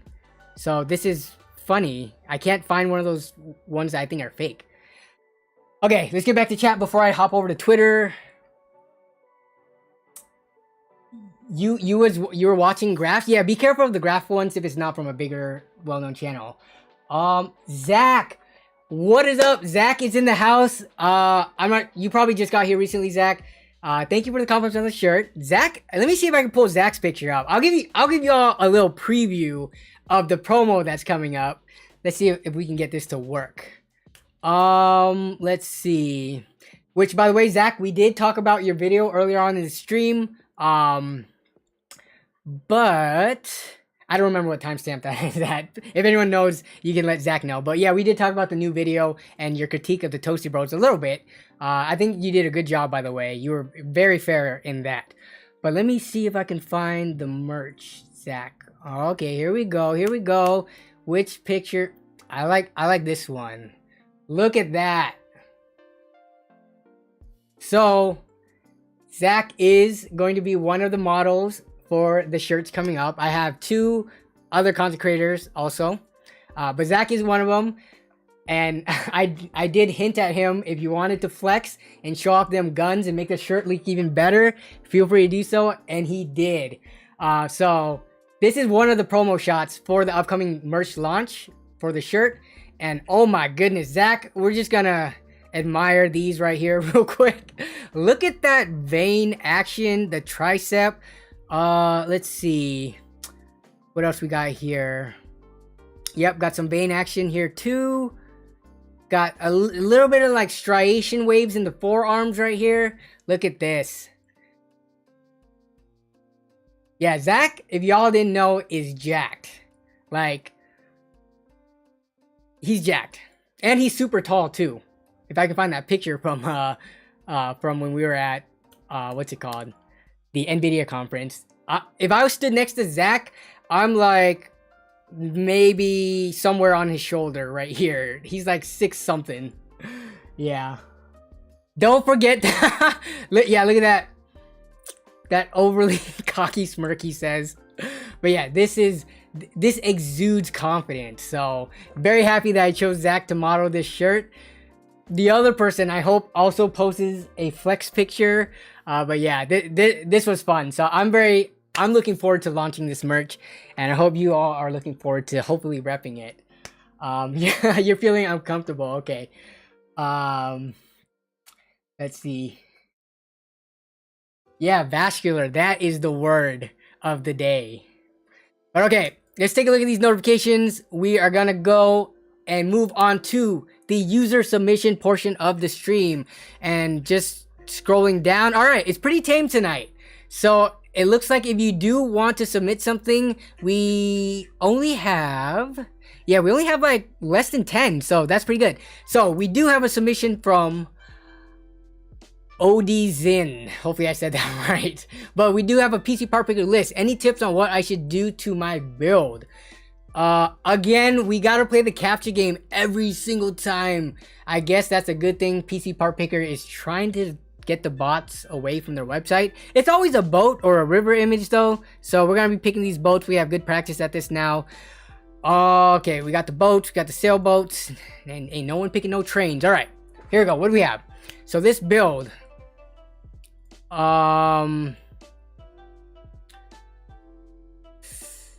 Okay, what should you do to this build? Okay, so you own this build. Very nice. Your build looks very clean from the picture, so you already have this. I'm glad you're able to pick up a 3070 Ti. But to look at everything, so you've got a 2600X, which off the bat, I'm pretty sure everyone's gonna say you definitely need to upgrade that. So you have an X470 motherboard. So, you're not gonna get all the options if you do keep the motherboard and upgrade to, let's say, like 5000 series. But it still is worth the upgrade because honestly, PCIe Gen 4.0 isn't gonna be a huge difference maker. You have 32 gigabytes of RAM already. You have a 1 terabyte, 2.5-inch drive. 500 gigabyte drive, you got Thermaltake level, yep, you got a nice power supply. Everything here looks solid. I'm going to ignore the price because you're just trying to ask based on the build specs and not the price. So yeah, definitely the thing here to upgrade is this, the processor. You already have the motherboard, so you can save some money there. If you didn't have the motherboard, or if you had a really old motherboard, I would have maybe suggested to maybe hop over to Intel on your next CPU upgrade. But X470 still is solid. You can grab a, like, I don't know how much you have to spend, but I think a Ryzen 7 like 5800X would be a good pairing with this. Maybe the 5800 X3D. Honestly, the 5600X wouldn't be too bad of an option, but you already have a Ryzen 5, even though this other one will be 2 generations newer. I would go for not only the IPC improvement, but for the core count improvement if you're going to do anything at all. I wouldn't be surprised if you up your resolution when gaming to 1440p and max crank the settings. This should still, like, not have bad performance and push the bottleneck into the 3070 Ti. So yeah, everything else looks good. I would say CPU, potentially CPU cooler. But thanks for the submission, and hopefully that helped out. Let's see. Oh, okay. You are in the comments. Thank you. Oddson. Got it. Get Linus to model. If I could get... I should reach out to Linus, see if he would model these. But I will definitely, if LTX ever happens again, I will be repping the merch in person. So hopefully, you know, I could... And maybe give some away at the event. But, let's see. What do we got here? Okay, Oddson. Okay, hopefully I can remember that from next time. There's so many people with hard to pronounce names that I say it like they remind me on stream, I say it right, but then a week or two later I just forget. But you got the build for 700 and it has a 1660 Ti, and later you got a 1080. Okay, so you've been doing upgrades yourself on this, and it's very cool that you got your way up to a 3070 Ti from Micro Center. Definitely just that CPU. Take a look at the prices. Honestly, I would try to aim for like $300 for the 5800X. If not, maybe hold off. The prices should be dropping soon. Micro Center, it sounds like you have that nearby. They have pretty solid prices. Let's take a look right now before we move on to the next one. 5800X at Micro Center right now is $320. That's actually not bad. You don't get the bundle unless you buy a motherboard, so maybe if you can find a friend who needs a motherboard, you can buy that, get the $20 discount, then sell your friend the motherboard. But yeah, I think this, unless you have a lot of money to spend to go with Ryzen 9, that's kind of your only two options. that would be worth the upgrade in my opinion. Okay. Next person we have is Bionic Zen. We got a PC part picker list. This is my PC part picker list for under $1,000, and you can get better prices. Won't let me list the products. Okay, so I don't understand what this list is. Are you just trying to share a list, Bionic, or are you trying to buy this, or what? But it's looking like we got the 12400F and B660, which is what we built in previous streams. We've got 16 gigabytes of very cheap RAM, $55. Actually, I think this is what we saw before previously. Western Digital 1 terabyte for $90. That's fine. 6600 for 3. Yep, that's the prices we just saw earlier. Montech case. The Montech cases are pretty nice because they do come equipped with RGB fans, like 3 to 4 of them usually. So you save money on fans, tempered glass, all that good stuff. $70. And then we got a 650 Corsair. Yeah, CX650, which for this build will be plenty fine. Under $1,000. This looks very similar to what we built recently on stream. Let's see. I still got the green screen back here, but how do you submit one? You submit one by finding me on Twitter. So unfortunately, you have to have a Twitter account, but this is just the most convenient way of doing it, and the quickest way. So just you have to have a Twitter account. You find my account and you're on a budget. You tweet at me and hashtag, and then I'll get the notification and I'll pull it up. Okay, so we got that sent over. Okay, we have Danny Carbs 93 finally upgrading my $350 setup. Okay. Have bought everything when on sale and the graphics card for MSRP. Can you please give me some recommendations on a motherboard for around $150 price range?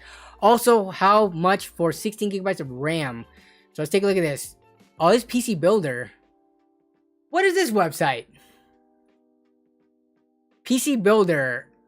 Have I heard of this before? I'm trying to think. PC Builder with our approach. Okay. So I've never used this website. I'm trying to think if I've ever seen it. It looks almost identical to PC Part Picker. It doesn't ask me to do a CAPTCHA, and the interface actually looks a little bit better if that's important to people. Like, it looks more sleek and modern, but have y'all seen this? Drabler Gaming asked, do I have any interest in home servers? Unfortunately, not at the moment. Yeah, I don't have a use for one. Like, I don't run any game servers myself, like Valheim or Minecraft or anything. And honestly, I don't think so. I'm not that interested in it, and I'm pretty sure my viewer base. Yeah, what's up? Okay. Can I just finish up in the next? Okay, yeah, I'll try again later.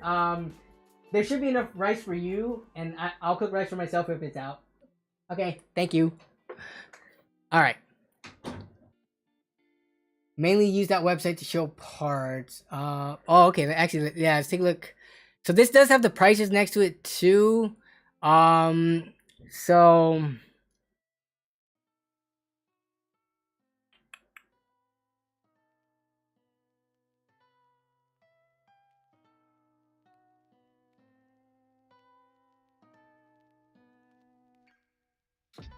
See. Yeah, I mean, it's fine. I don't have any issues about this website. I just thought it was curious because I've never seen this before, and it looks just like PC Part Picker, except slightly sleeker UI. But alright, we got this 5600X, this Corsair IQ liquid cooler, this case, okay, 6700XT for $1,000. You said prices were out of whack, right? You bought everything. Okay, so let's not look at prices. So you are looking for a motherboard, and how much for 16 gigabytes of RAM? So it looks like you have a pretty nice looking build here. You're gonna want to probably get some matching RGB RAM in white. It looks like you're going for a white color scheme. I think Team Group probably makes the cheapest white RGB RAM that I've seen. So if we take a look at RAM real quick, for 16 gig, though, with these specs, it might be worth it to go to 32 gigs if you have it in the budget, because you do have a pretty high-end graphics card, a pretty decent processor. If you ever plan to upgrade to 32 gigabytes, you would get a better deal now than getting 16 now and 16 later, because getting two 16 gigabyte kits is more expensive by a little bit. But Can I not click on this? Okay, so apparently I can't pick parts. $150 motherboard for like a B550-ish board. Where was that one that I used semi recently? It was the MSI one. Do I still have it? It was like an MSI black box one. I can't think off the top of my head. I might have to come back to you on this one because we are starting to run out of time and I want to get through more of it. But for the RAM thing, for me, the RAM, I don't know if it would be a big difference. I think getting 32 over 16 would be a much bigger difference than getting 3600 CL, probably CL 18 for most of the kits that are like cost efficient versus a CL 16 3200. It's honestly up to you, and based on your build being like aesthetic build, that placing an emphasis more on that would be more important than the actual RAM kit itself, especially if you don't care to do like custom timings or anything that requires high-end RAM. Most of the cheaper kits all perform pretty much the same. There won't be a noticeable difference. But the board I think was the B550 MSI Carbon, now that I think of it. I don't know if it's 150 though. XPG white RAM is on sale for 63 on Newegg. Let's take a look. Maybe we can find white RGB RAM. Ooh, I like XPG's RAM. I actually bought a kit of these. I forgot about them. I have a kit of 32 that I bought and then I ended up never using it, but I maybe use it in a future build. I got the silver one, but yes, this RAM kit does look good. Though, where's the cheap one? White RGB RAM XPG. Come on, Newegg, what's up with your sorting right now? RGB XPG RAM. So if you're trying to get ideas of which RAM kits, here's one for 69. Did someone say it was 69?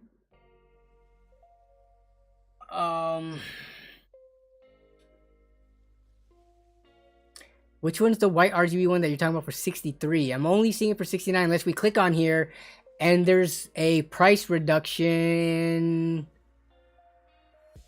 Huh. I wonder if it's for specific Newegg like members or something only. But I mean, this isn't a bad price. This is honestly a very, very sleek looking kit of RAM. I really like the kits that are like square like this. So that's an idea, but honestly, it's up to you. Okay, so here we go. So let's look at the chipsets. We want AM4. Oh, I guess we have to look by like, we'll look for X57 and B550 because for $150 you should be able to choose those, and I can't even get those. Dude, come on. You're not gonna let me sort by price. Max memory. This website, oh, filters. New list. I cannot sort by price. There's no thing to click here. And this filter, clicking here doesn't let me choose anything price-wise. Interesting. I'm not seeing Asus Prime X570 board. Is this the one that I've used?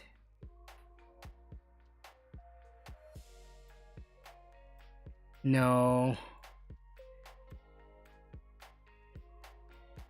Yeah, I'll see if I can get back to you on this. But honestly, if you want like really good reviews where they test temperatures and stuff, hardware and box, I'm pretty sure they did an AM4 roundup. I don't know if they mixed it with B550 or X570, but they're probably one of the few sources out there that actually have reviewed side by side a ton of motherboards. So definitely check out Hardware and Box's video. I'm sure they have one covering this. No worry, Danny. You're fine. Honestly, I'm glad you picked that website because I've never heard of it before, and I think it seems like a newer website. I think they'll probably improve over time, and I mean, just like the GPU space or like PC tech space, having competition between websites also is good because then they strive to push each other to be better in the competition. So no worries. All right, recent build that you did. YouTube video. This is from commenter. All right, so I'm gonna mute it because I don't know if you have any music going on, but let's take a look at this build. Okay. Ooh, they got the gloves on with the nice editing. So they're showing off their build. Got an MSI cooler. Got some, so it's a purple-ish build. I'm curious if this is like these fans, are they all RGB and it's set to one color, or if these are like unit color, monochromatic. I like this T-Force kit of RAM too. Again, it's like the nice thick square RAM that doesn't really have a profile. You got are those connected Lian Li fans, those octagon shaped ones? All right, so we got RGB backplates and all that stuff. Okay. Yeah, I'm curious what those fans are. They look really big too. They did not look like 120 millimeters. And yeah, it's probably not as cool because I don't have the music going on.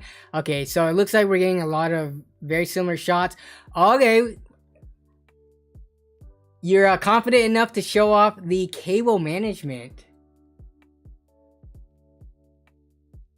So we got cable management looking pretty good. You can only get so good with, you know, when you have RGB and AIOs and stuff like that.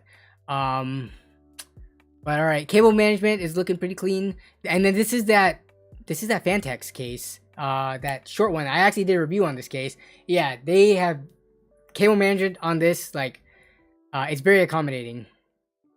So we got anime figurines, the altars. Let's see. And I'm curious what this thing is. This is, oh, it's a sticker probably. I was about to say, like, is this etched on the glass?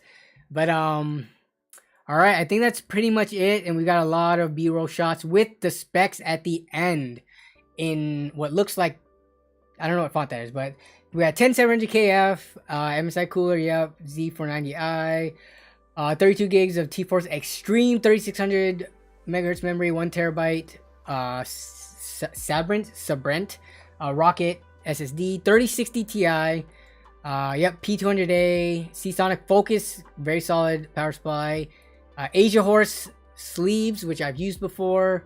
They're a very good option for cheap sleeves. And then we got some, okay, those are the Lian Li unit fans, 140 millimeters. That's why they look bigger, because they are indeed 140.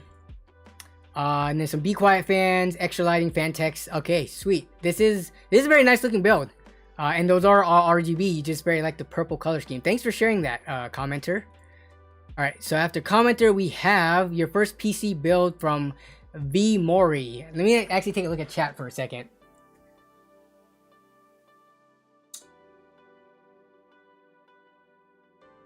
ZX QWERTY, what's a good build for $850? Either the build that we built the other week on stream or the one that we just looked at earlier today. All you do is downgrade from a i5 12400 to an i5 10400. It'll lower the price on the CPU, it'll lower the price on the motherboard. You should be able to have everything else the same, and there shouldn't be a huge bottleneck. Also, I just realized I shouldn't be answering questions on tips and stuff in the comments, because that's what the Twitter thing is for, and it's not fair to other people. So I'm not gonna be doing that anymore. So yeah, let's see. Is video game emulation immoral? That is a good question. I don't think so, especially if there's not a means of getting video games. And we're gonna go on a side topic now, but I think this is a very interesting discussion because it has to do with video games and electronics in general. But if you think of Super Nintendo games, to get a system, a controller, and the games especially, they're so expensive now. Like the rare games, thinking like Zelda, Chrono Trigger, Metroid, games like that, they're so expensive. Like, is it fair that people have to pay like $300,000, $400,000 to be able to experience these games? Or has it been long enough that they should just be available through emulation? I think emulation is fine, but I honestly don't know what I think the law about it is you're allowed to run emulators if you physically own the game yourself, but you're not technically allowed to download and play it like for free if you don't own a copy, which kind of sucks because it's kind of like gaming, like games are like art almost. You could argue that they're art. To have generations of people not experience some of the greatest titles of certain eras of time just because they're gated by the price, that really sucks. But that's all I'm gonna say about it. We're gonna get back on topic now.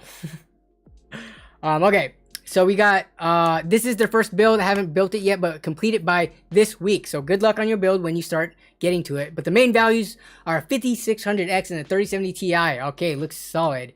You didn't mention anything about price. I'm gonna assume that these prices may not be accurate because you already have the parts. But this build, ooh, you got a Z73. Not very often that we see 360 millimeter coolers because normally they're very expensive. As you can see here, $250+.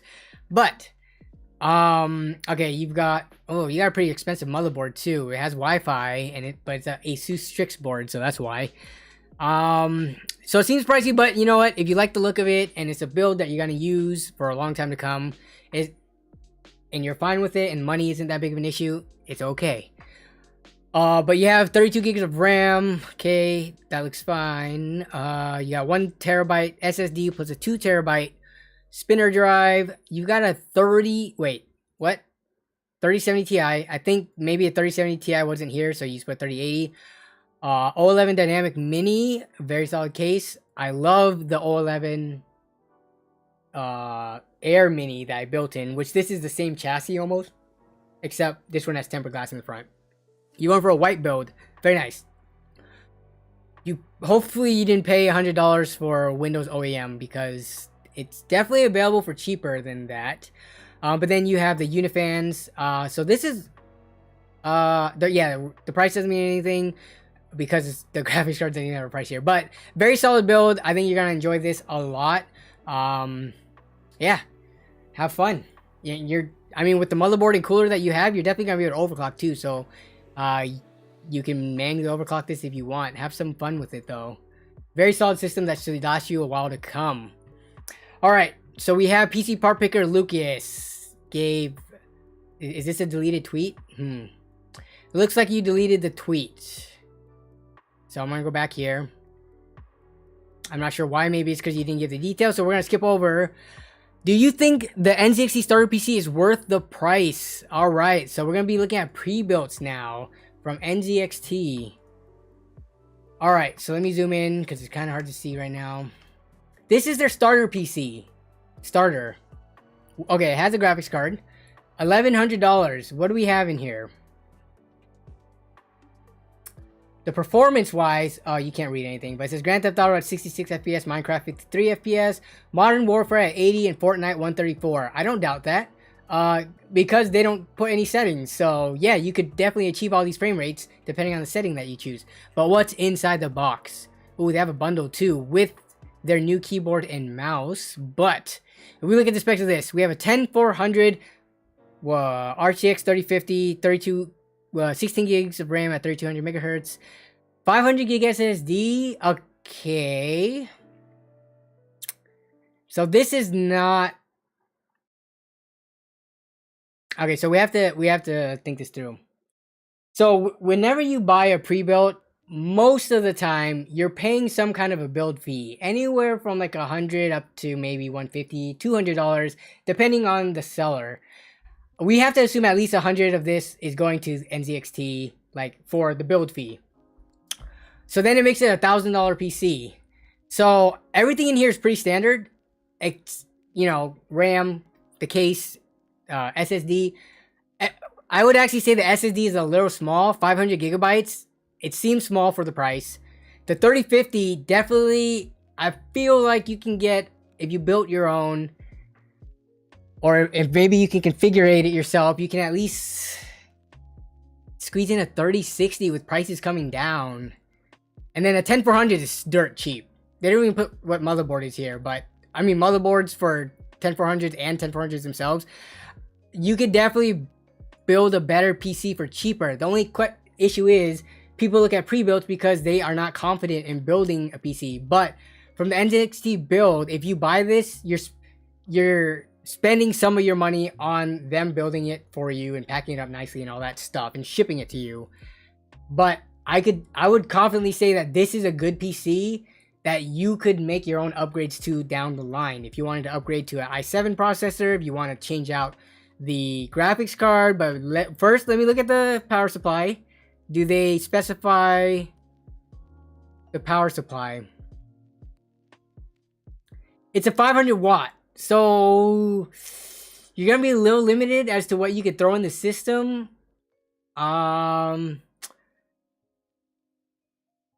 But in terms of like the case and motherboard, those won't have to be swapped out. So it's up to you. I'm not going to say this is amazing value, but it's definitely not terrible value either. There's definitely worse value that I've seen out there. But it makes you maybe consider more building it yourself and sourcing parts out yourself. And to be completely fair to NZXT though, like if someone that I knew was looking for a pre-built and I didn't have the capabilities to help him out, I would recommend them NZXT build PC. Like, it's like, hey, I can't help you out for whatever reason. I'm too busy. You can buy one from here. Just know that you're spending, you know, a little bit extra for them building it for you, but it'll be a solid build. So that's my take on it. How against building yourself are you is the question. And are you willing and okay with spending like $150 for them to build it for you? Because that's what it would cost if you were to go out to a local mom and pop PC build shop. It probably would cost more if you had them build a PC. Mom and pop PC build shops, they charge a lot. And some of them, from what I've seen, don't know what they're doing. Oh, Joe Mama, is this you? Wait. Let me go back to that.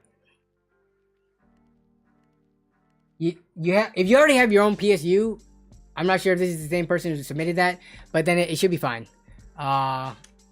It's more of, are you comfortable with touching computer parts and not shorting anything, I guess, which isn't, honestly, it's not a big problem. Like, most people should be able to build a computer without destroying it their first time around, as long as they're careful and watch some videos. We have Callum next, who is, can you please tell me if these components are good enough? Good enough for what? What? Ryzen i5. Okay, they mean Ryzen 5. 1600, ASRock B450, 1050 Ti. Okay. 2x16 gigs of RAM at 6. This doesn't even sound right.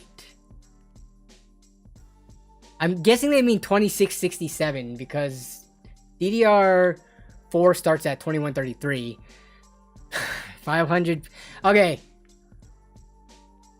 For these submissions, please spell check and double check. I know people are rushing to get these in, but it's difficult for me to read through these if I'm like stumbling because you have typos and you're calling things PSI, like pound square inch instead of PSU. But please put a little bit more effort in for future submissions. But then you have, okay, these SSD stock cooler that came with Ryzen. Okay, I don't know what this post is really asking for. Can I tell these components are good enough? Good enough for what? I would say the Ryzen 5 1600 is starting to get a little old. The 1050 Ti definitely is starting to also feel old. These two are from the same era of what, like 5 years ago? 6 years ago parts? That was like 2016, right? 2016-ish, 2017, when they were like at their peak prime. So these are getting old, and they were mid-range parts at the time. So right now, their counterparts in the low entry level are better than them. So this can game at 1080p, probably on lower settings due to this 1050 Ti. But in terms of being good, that's subjective. But yeah, I don't have much else to say about it because I don't know what their question is. All right. Okay, we have the Beast. Did you submit two? I think you submitted the same thing twice, but it's fine. Okay. All right, we have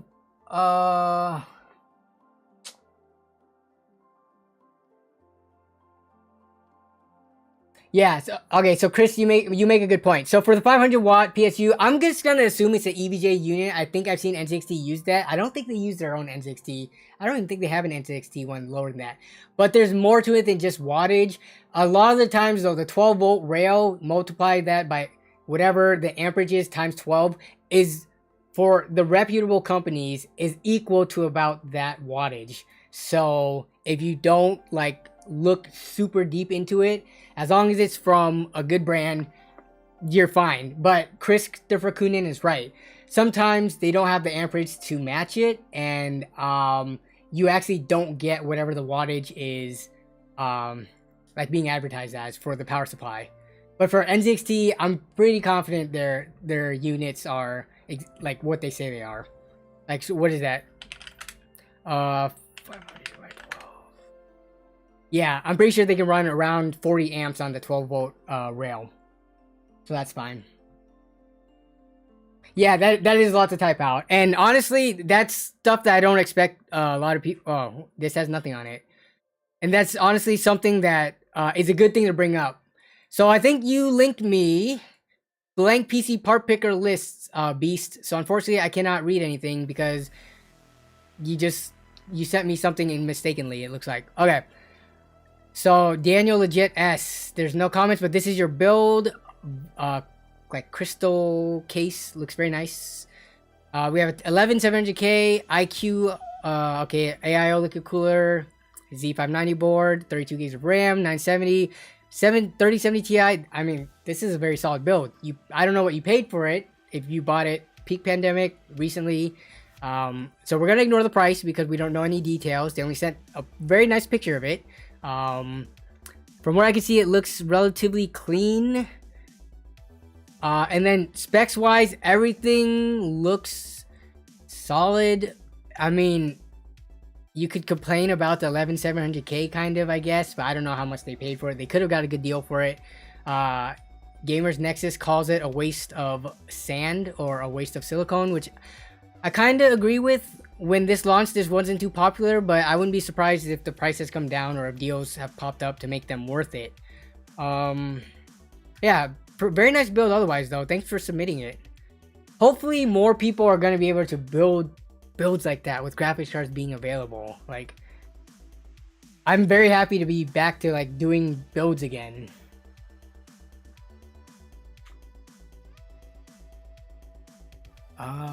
Okay, Joe Mama says I already have a decent power supply. It's 750 watts and I have a lot of spare parts for my old PCs.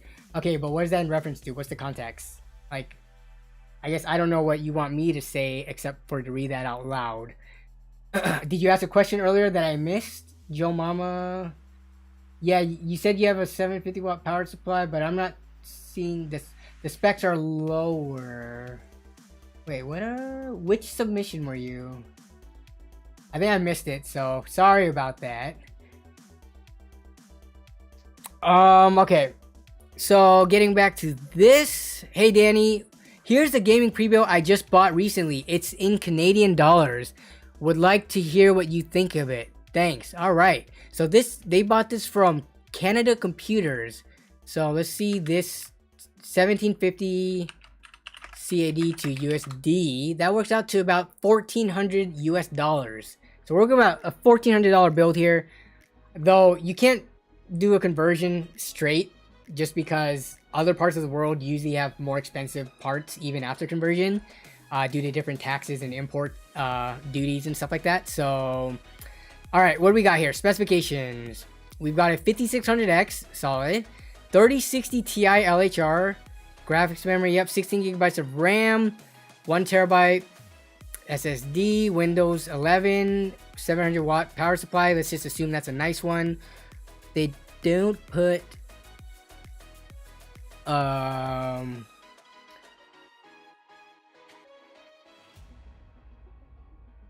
If we did a PC part picker with this, right? I think the 3060 Ti is the only thing that's hard to comment on because those are still pretty expensive. We didn't even see one earlier when looking at Newegg, huh? But I wouldn't be surprised if they're still over 600 bucks, which is probably what is driving that price up. Oh, hey, look, there it is, 600 bucks. Okay, so we'll go by lowest price. Let's see what the cheapest 3060 Ti we can find for it. It's $570 plus $10 shipping, so that's $580. Yeah, so that is almost like... That's more than a third of the cost already. So for this build to have that in it, plus this, let's see, let me do the math in my head real quick. So if you were to part this out yourself, it'll probably come out to around $1250 maybe 1300 depending on the power supply and motherboard. You paid equivalent of 1400 US dollars. There's the build fee, all that shipping. So I think the build looks fine. Yeah, I mean, I don't think I can really complain too much about it. It looks like it'll be a solid build. The only thing is, I'm not a huge fan of tempered glass in the front of cases, especially if they don't have any venting that you can do on the back side panel here. Sometimes you can bring in air from the side, but this has only the 2 small strips down the side. So, but with the parts that you have, you're not going to be throttling. You might just run a bit warm. So, honestly, I think the build is fine. So you didn't get ripped off or anything if that's what you were looking for. Let's see. We have Beast resent it again. And Beast resent it again incorrectly.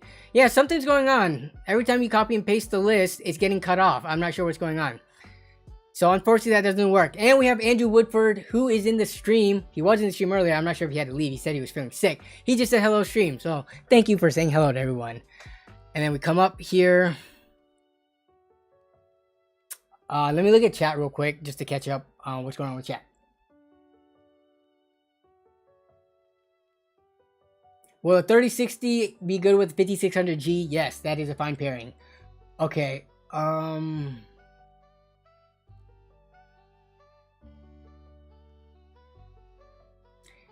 Okay, let's see. Also, do I need over 20?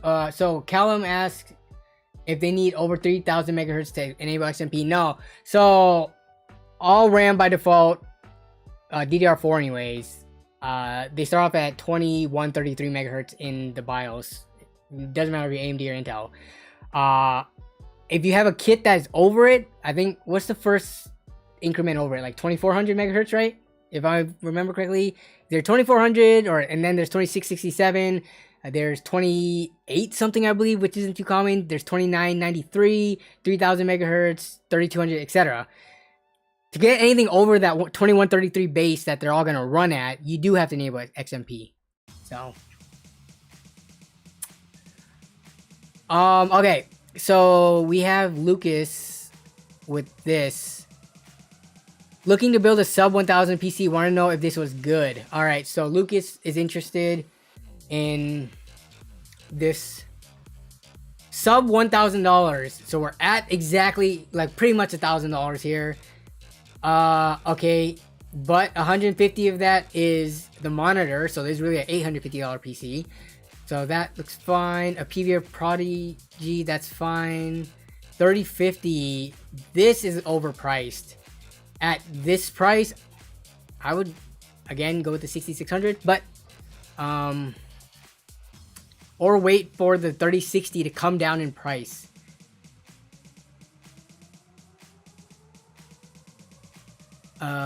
Let's see what else.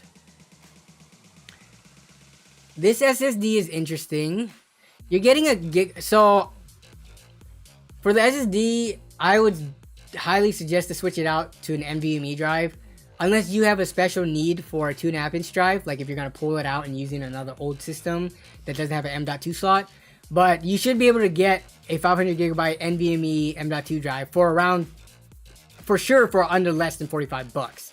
But you might be able to also match this 43 if that couple of dollars matters to you.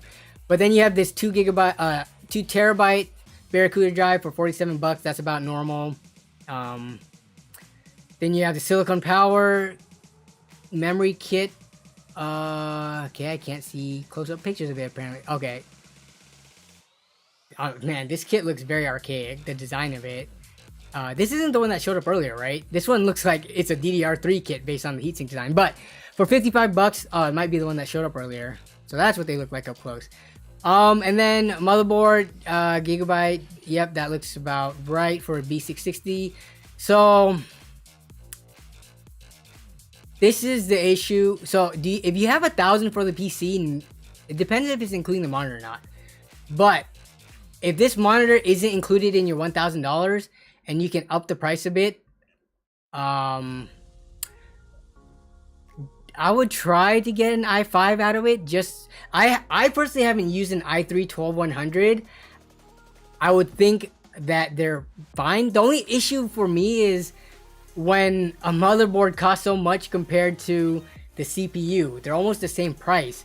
And the issue is that 12th gen Intel boards are just plain expensive. They're not much less than $100. So if you could spend a little bit more and get up to the i5, then that would be my suggestion. But other than that, no serious problems with this build from what I can see. And then again, this 3050, don't buy it for this much. This should be way less, so you can put that money towards an i5. I'll put it at that. All right, let's look at chat. Between each one, I'm gonna try to look at chat. Yeah, it is locked anyways. You could get H610 motherboards. Those I still think are like 80 bucks. The only thing about H610 motherboards is I can't find any of them that has USB-C, which for me is important. For that person, if it's not important, then they could definitely go and save a couple of bucks. But a lot of the VRMs on the H610 boards are just completely naked. There's no heatsink on it at all. So it could be a problem down the line. I know the i3 isn't that like high of power consumption and it shouldn't kill the board, but if you ever wanted to upgrade later, then it's not as like ideal. But yeah, you're right, Chris, you can go H610. And I would go H610 if I was building like bottom of the bin budget build, $600-700 or something. But for $1,000, I feel like you should be able to get out of the H610 territory. All right, BLL Logic or BI Logic has this HP website pre-built. Hello, can you let me see this? Walmart. Okay, we got a Walmart build here. Kevin Go, best 1440p monitor for the value. Honestly, I don't have any like at the top of my head. If I were to look for it, I would go to Amazon, look for what the cheapest ones are, and then look up reviews on them to make sure none of them have like major issues. But off the top of my head, because I use ultra wide and I already have a 1440p, I don't keep up to date with that knowledge at all. Unfortunately. Still live, nice. Just finished dinner while watching Moon Knight. Speaking of Moon Knight, I just like found out that it was available on Disney Plus now, which I definitely want to watch it, because if it's like the other Marvel series, hopefully it's more like Hawkeye than WandaVision, because I like a more action-oriented one than like slow storytelling. Yeah, I'm excited to watch Moon Knight though. But that Chris is back, everybody. Joe Mama says, what kind of chair do I have? I swear I get this question all the time. I think I need to put it in the description, even though I don't get any commission off of it. But this is the chair I have. It is and I will always shout this chair out though, because I love it so much. I believe Chris from Coalition Gaming, you're still using this chair, right? It is the Dexley that is sold by Staples. The other week we saw it on sale for less than 200, so wait till it's on sale for like 170 or lower. But there's two chairs from Staples. And they're from the same brand, FlexFit. Dexley or Hyken. I have both of these chairs. They're very similar. They're very good. I like them. This is a chair that I have.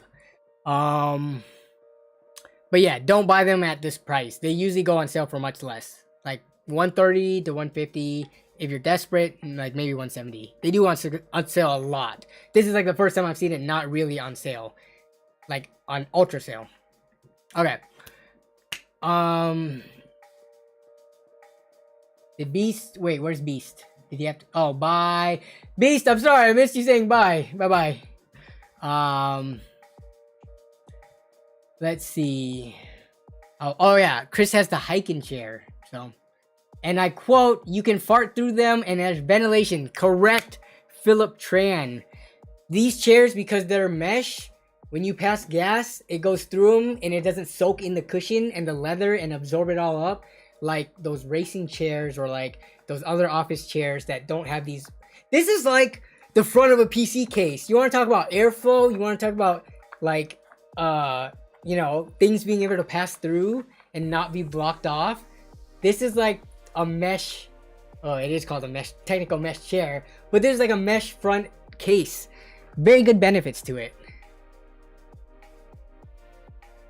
heck? How is everyone? Says Brandy Yee. What's up? It's been a while. How are you? How am I? I'm doing good.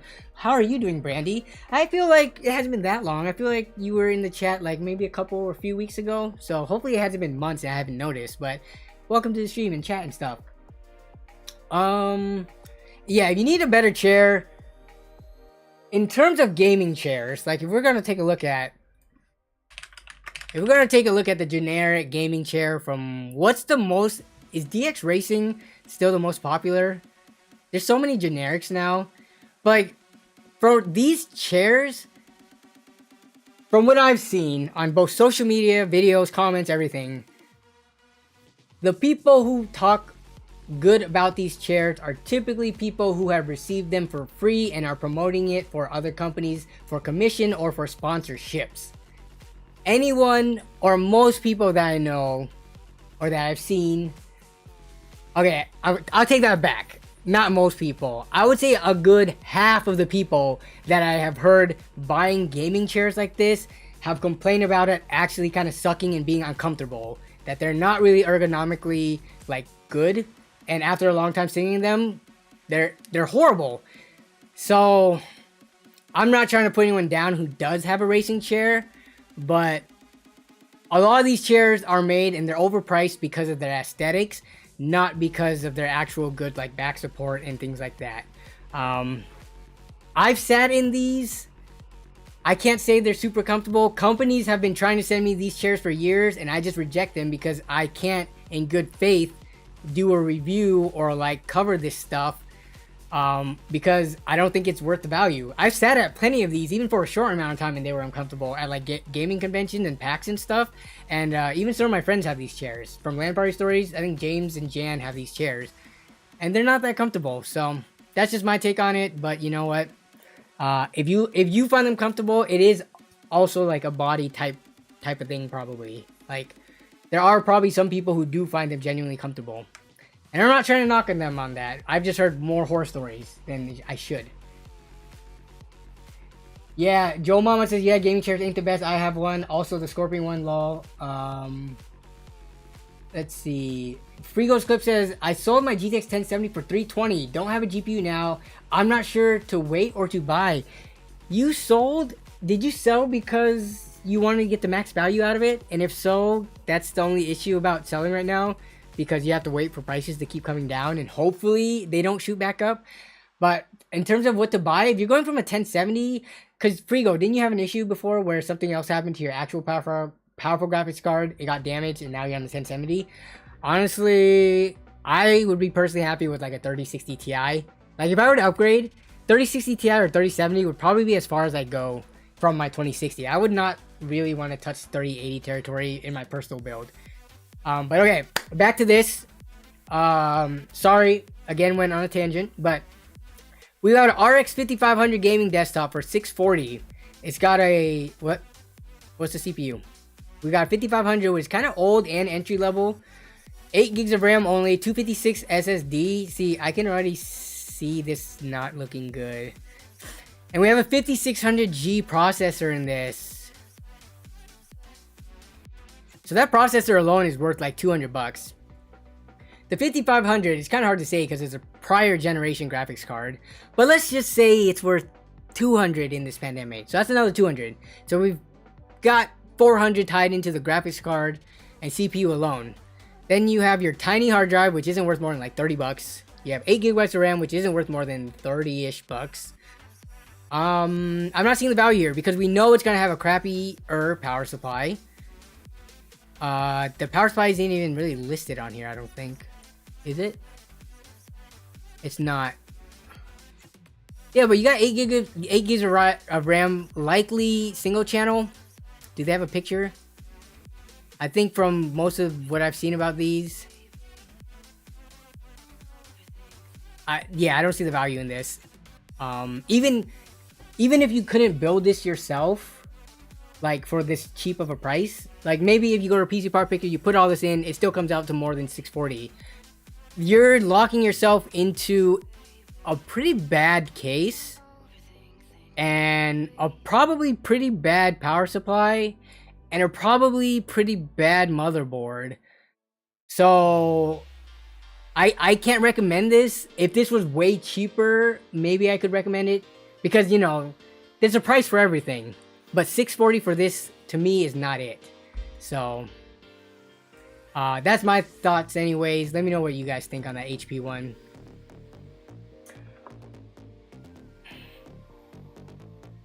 Okay, so I've been seeing people say ransacked probably doesn't need it, lol. Is someone named ransacked in the chat? Oh, okay. I was like, who are they referring to? So ransacked is someone else who's in the chat. Why don't I... What was the question? Why don't you want a 3080? So, to be completely transparent, I do have a 3080 that I got as a review sample directly from NVIDIA. I made a video on it. I've made multiple videos with it, actually. And I use it when I have to benchmark CPUs because it bottlenecks the CPU. It forces bottleneck into that. But just because I have a 3080 doesn't mean I need it in my own personal system.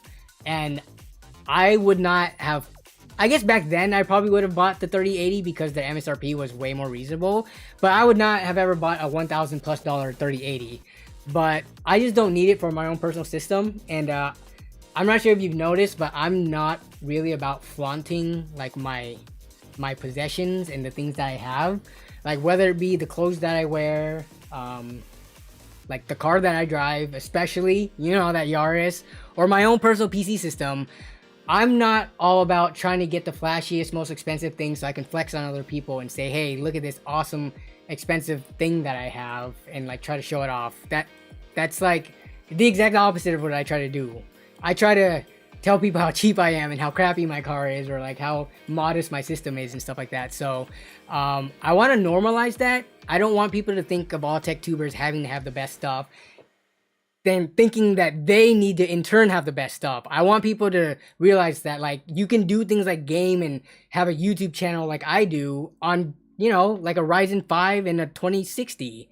Like there's nothing wrong with that. There are other channels who I'm not gonna say their name right now, but there are other channels who are pushing the narrative that you must have 32 or 64 gigabytes of RAM, that you must have the newest i7, otherwise you're like setting yourself up for failure. And I'm just not about that life. And you probably know what channel I'm talking about. Stop pretending I don't drive a Tesla. Okay, so a Tesla, I would take a Tesla Model 3. Those are priced semi-reasonable. You know, they're like 30 to 40,000, and the whole electric thing. But I would never get like a high-end Tesla or something like that. If I'm getting an electric car, it's still gonna be a budget car.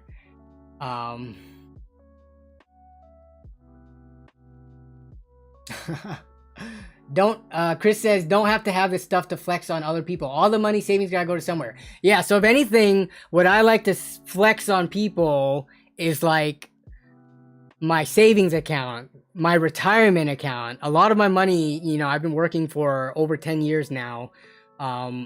I've saved aggressively, so a lot of my money, because I don't spend it on lavish things like a nice car, a nice computer, I save a lot of my money. So my retirement account is looking pretty fat right now, because who's trying to work till they're 65 plus years old? Come on now.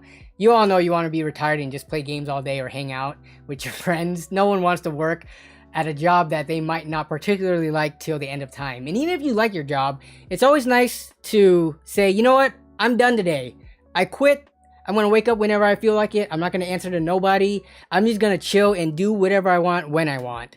So if you could get that into your mindset and start saving early, that is the move. Hello, I'm going to finish soon. We're having really good discussions, so I'll be right up. All right, Melissa, I'm not sure if she ate dinner yet, but we got to finish it off with this next one. I feel like we've gotten through a lot though, so if anything, we're gonna have to continue next week. So to anyone I didn't hit, we almost made it to the end, so I'm happy there wasn't a ton of people left hanging. But we're gonna end with this one. Just missing the white RAM and it'll be complete. Check it out.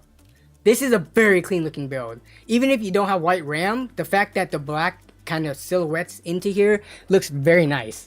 Very solid build. Okay, let's take a look at the PC part picker list.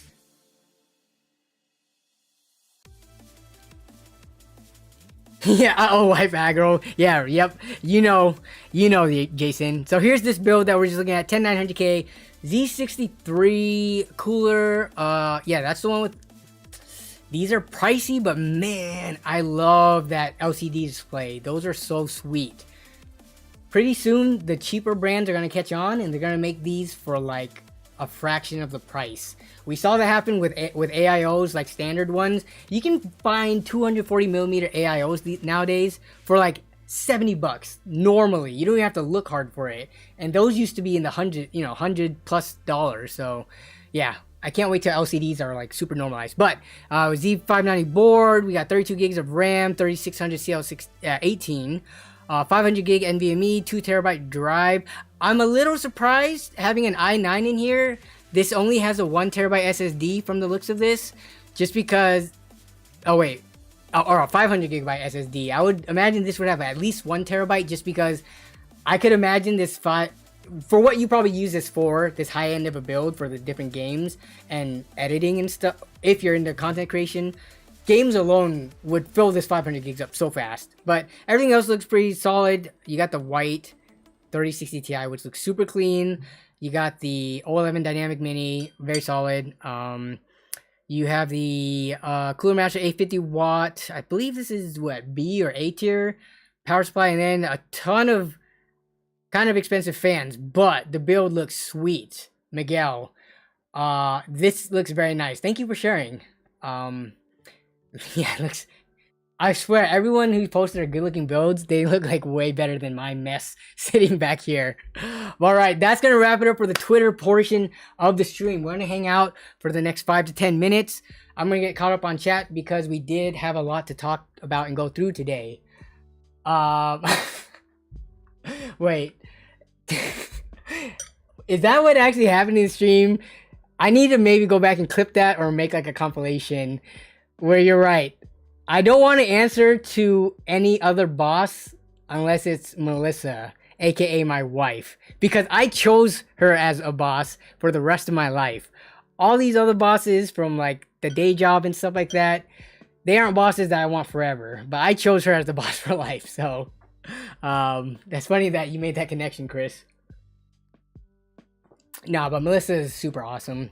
I think with the amount of time I dedicate to YouTube and stuff, she is very understanding, and the fact that she is as patient as she is for how much time I spend not only doing like stuff like LAN parties, gaming, and she does carry a lot of the load when it comes to cooking and stuff like that, which, cooking is something you have to do every day. I'm super appreciative of that. And like I said in the previous streams, I try to balance it out by doing other stuff around the house that she's not able to do. Like when we have problems, like fixing stuff. But, all right. Yeah. Christopher Coonan says, happy wife, happy life. Exactly. Kevin Go says, can I become a mod in chat, please? So, okay. So here's the thing, Kevin. You've been in the chat a lot and you've been very active. I'm not going to give you mod now just because, just like the whole following thing, I'm going to write it down though. And I will definitely consider you for mod. It's just, I don't want to make it a normal thing where people are like, can you make me mod, and expect me to give them mod if I just give it to you right now. I think you make a great mod candidate. So let me write that down so I don't forget. But, yeah, for sure. I do need more mods to keep chat under control and stuff like that. And I feel bad. I don't want to like call you out, and this is definitely not calling you out, but I just want to explain from my end of things why for right now I'm saying no, I'm not gonna make you a mod, but you are definitely for sure gonna become a mod soon. Okay. What do we have? Danny, I know you don't want to, but please look at my Aiden. It'll take 5 minutes max. You just need advice for it. So Aiden is asking for the advice. Where is it though? Like, you sent it literally... Did I miss it earlier? When did you send... Oh, you sent this 49 minutes ago? Did I miss this? Whoa. I think I accidentally missed Aiden's because he did send it... That should have been before I started this. So I don't... Oh, it's because he didn't add me. Okay, so we're going to do one more just because... Okay, for future reference, you guys gotta do exactly as the instructions are given, because he didn't at me. That's why he hashtagged me, so that's why I did not see it. But okay, so this is his build. He got 37E Ultra, 12600K, 32 gigs of RAM, Z690 motherboard. Okay, it's 9 Lian Li fans. Those are super pricey, and you can see them all right here. Top, side, back, and bottom. Woo, this is beefy in terms of like very nice parts inside of it. Not the highest end because it has a 12600K, but O11 dynamic case and Lian Li. But yeah, so he wanted just to showcase it. You even got those expensive RGB like extension covers or cables and stuff. This looks very solid. I feel like the one thing I would change is, you see how these tubes are coming down here like this? I would flip this AIO to have the tubes coming down this way and not have to like go through this mess of these cables. And I would also see, is there no way to get these cables to come from the underside? I think there's kind of a mess going on right here in terms of cable management. We've got things running into each other. Maybe even if you move this one to come from underneath, or like the back here, it'll clear it up and you don't have to flip this around. But that's the only like commentary I have for this. But otherwise, very nice speccly build. And thanks for submitting. And sorry I did miss it, even though it wasn't completely my fault. But okay, back to chat.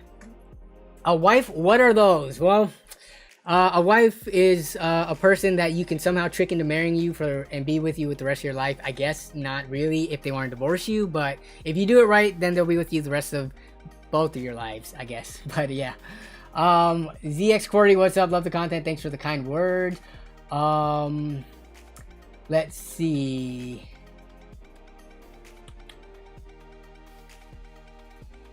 Chris says, my wife actually dislikes the phrase happy wife, happy life. She wants me to be happy too. She's a rare cat. That is true. Maybe happy wife, happy life, happy hubby, make lovey-dovey. I don't know. We got to come up with a rhyme for that. But yeah, that's true. Both people should be happy in the relationship. That is very, very true. It should not be unbalanced. Also, Chris Kunin, you reached 5 months of membership. Did I miss that earlier? You reached 5 months of membership. It looks like you did not post a message. I think you get a free message every month that you pass. But Chris, thank you for continue to be a member, for being a mod, and you just super chatted $5. So let me see what you just said there. Rice on, dude, your $5 pays for like a fifth of a bag of rice. I think it's $25 for 25 pounds. So it's 5 pounds of rice. You could make probably at least like 8 pots of rice with that. That's a lot of rice. So thank you, Chris, for your donation and just your help moderation and stuff like that. I think a happy wife makes her husband happy though. Yeah, for sure.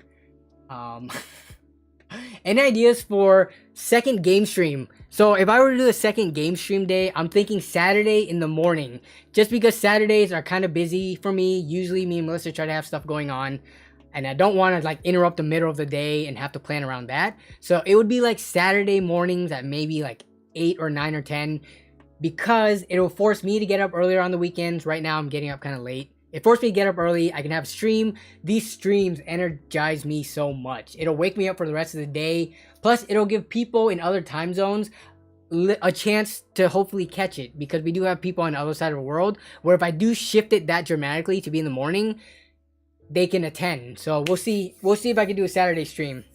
Still thinking about it. I don't want to jump the gun on it though, because I don't want to do too much. You know what I'm saying?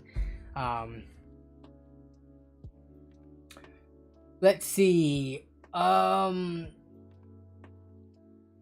Danny, is it gonna affect anything with the streamer plus being near the AIO cooler? The streamer plus? No, it shouldn't. Being near the AIO. Wait. I guess from this picture, I don't know what you mean. Isn't the streamer those, like, if you were to move it from going down here? Wait, where's the AIO? It's up here, yeah. So I guess I don't understand your question of how it would be affected, but no, it shouldn't. The air in the case is gonna kind of normalize anyways. It's not like there's gonna be a crazy hot spot like on one side or the other, unless it's next to a component that's being hot. But I wouldn't see that problem being in this case. For the most part, the air moving through will be relatively the same temperature. There shouldn't be a huge gradient. 24-hour streams, yeah, still gotta plan that one out. I want to get some pretty good sponsors for that, so we'll see. That's a wall out. Yes, like Frigo's Clips, he is from South Africa, so hopefully we can have it at a time that's more convenient for people on that side of the world. Andoy Bok Choi says, picked up a 1070 for 200, very solid deal. 2 years ago, pre-pandemic, that's where I was picking it up for. And it was a good deal at the time, but given the times we're at now, it is still a very good deal. What's crazy is, even before the pandemic, I made a video on the Craigslist, I just remember this, of picking up a 1070 for $200 when I had to randomly drop Melissa off at the airport and someone posted it. And that was like an amazing deal for the time. So I picked up 1070s for $200 on multiple occasions, and it's weird how over like the course of 5 years, it is still a good deal today. It's crazy. Kevin Gomes says, you should have Jan or Nick on your gaming stream if possible. That would actually be awesome. That's a good idea. I'm sure they would be down to do it. I'm not sure if they would be a regular occurrence though, just because they have their own lives to live. But if we could do some like LAN friends gaming on the weekends at, you know, randomly at, that would be nice. Let's play Melee and stream sometime. I'll donate a random Steam game to your viewer for every time I lose. Okay, so I didn't want to do it tonight, Jason. So one more thing. So I had this pulled up already. See, I was thinking about it. Is anyone here into Smash Melee? Like the original Smash on GameCube? Since the LAN party, because I had to play Smash Ultimate and I got so mad that the game was so different, I want to play Smash Melee more. And there is this thing called Slippy, which Trebler Gaming told me about, which is basically a thing that's set up online that uses an emulator that lets you play other people. I am so down to do a viewer Smash tournament where I could do prizes, and then what he just said, I could do one-on-one matches, and like the person who loses has to donate a Steam game to the viewers or do some really cool stuff with it. Smash was a big part of my childhood before I got into PC gaming. So it'd be fun to be able to do that. Plus to show off our skills, because I feel like I'm decent at Smash. I'm not like a pro level, but it would be nice if people in the audience were also Smash players to be able to play with you all. So let me know. I'll link this if anyone's interested in playing Smash online. Super Smash Bros. Melee. Look into this, but that's all I'm going to say about it for now. But yeah, it's definitely at the forefront of my mind. Let's see. Yeah, other LAN members would be cool to see in the video, though. The issue is it's so hard to do in terms of physical meeting up because I live so far away from them. But yeah, if I could get them in the streams and stuff, that would be fun. What else? I think that's pretty much gonna wrap it up. Let's see. Brawlhalla is the closest thing I played to Smash. Yeah, so I played Brawlhalla and I was like, this is not Smash. I mean, we played it for LAN before. It's kind of fun, but it's not the same thing. ZX random question. How do you feel during streaming? So I don't understand that question. Like, how do I feel, like, emotionally, physically, all the above? So in terms of mood, I feel really good when I'm streaming. I feel like the flow of the stream is good. The chat is on fire. I can just say whatever and, you know, it just comes out and I feel like it flows well. In terms of like, I'm happy with how the stream is coming along because I've been streaming now for like 6 months. So I'm happy about that. Physically, I'm feeling good. I got a lot of sleep. And then, yeah, that's the two feelings I feel right now.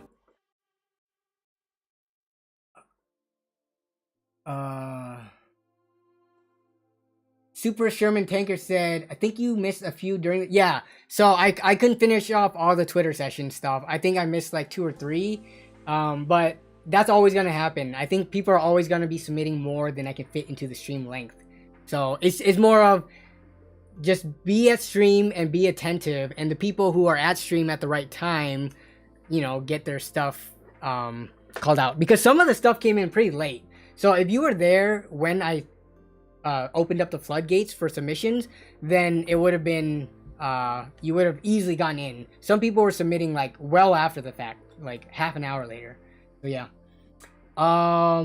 We even discussed toilet paper. That's right, Pre-Go. Okay, so I've overstreamed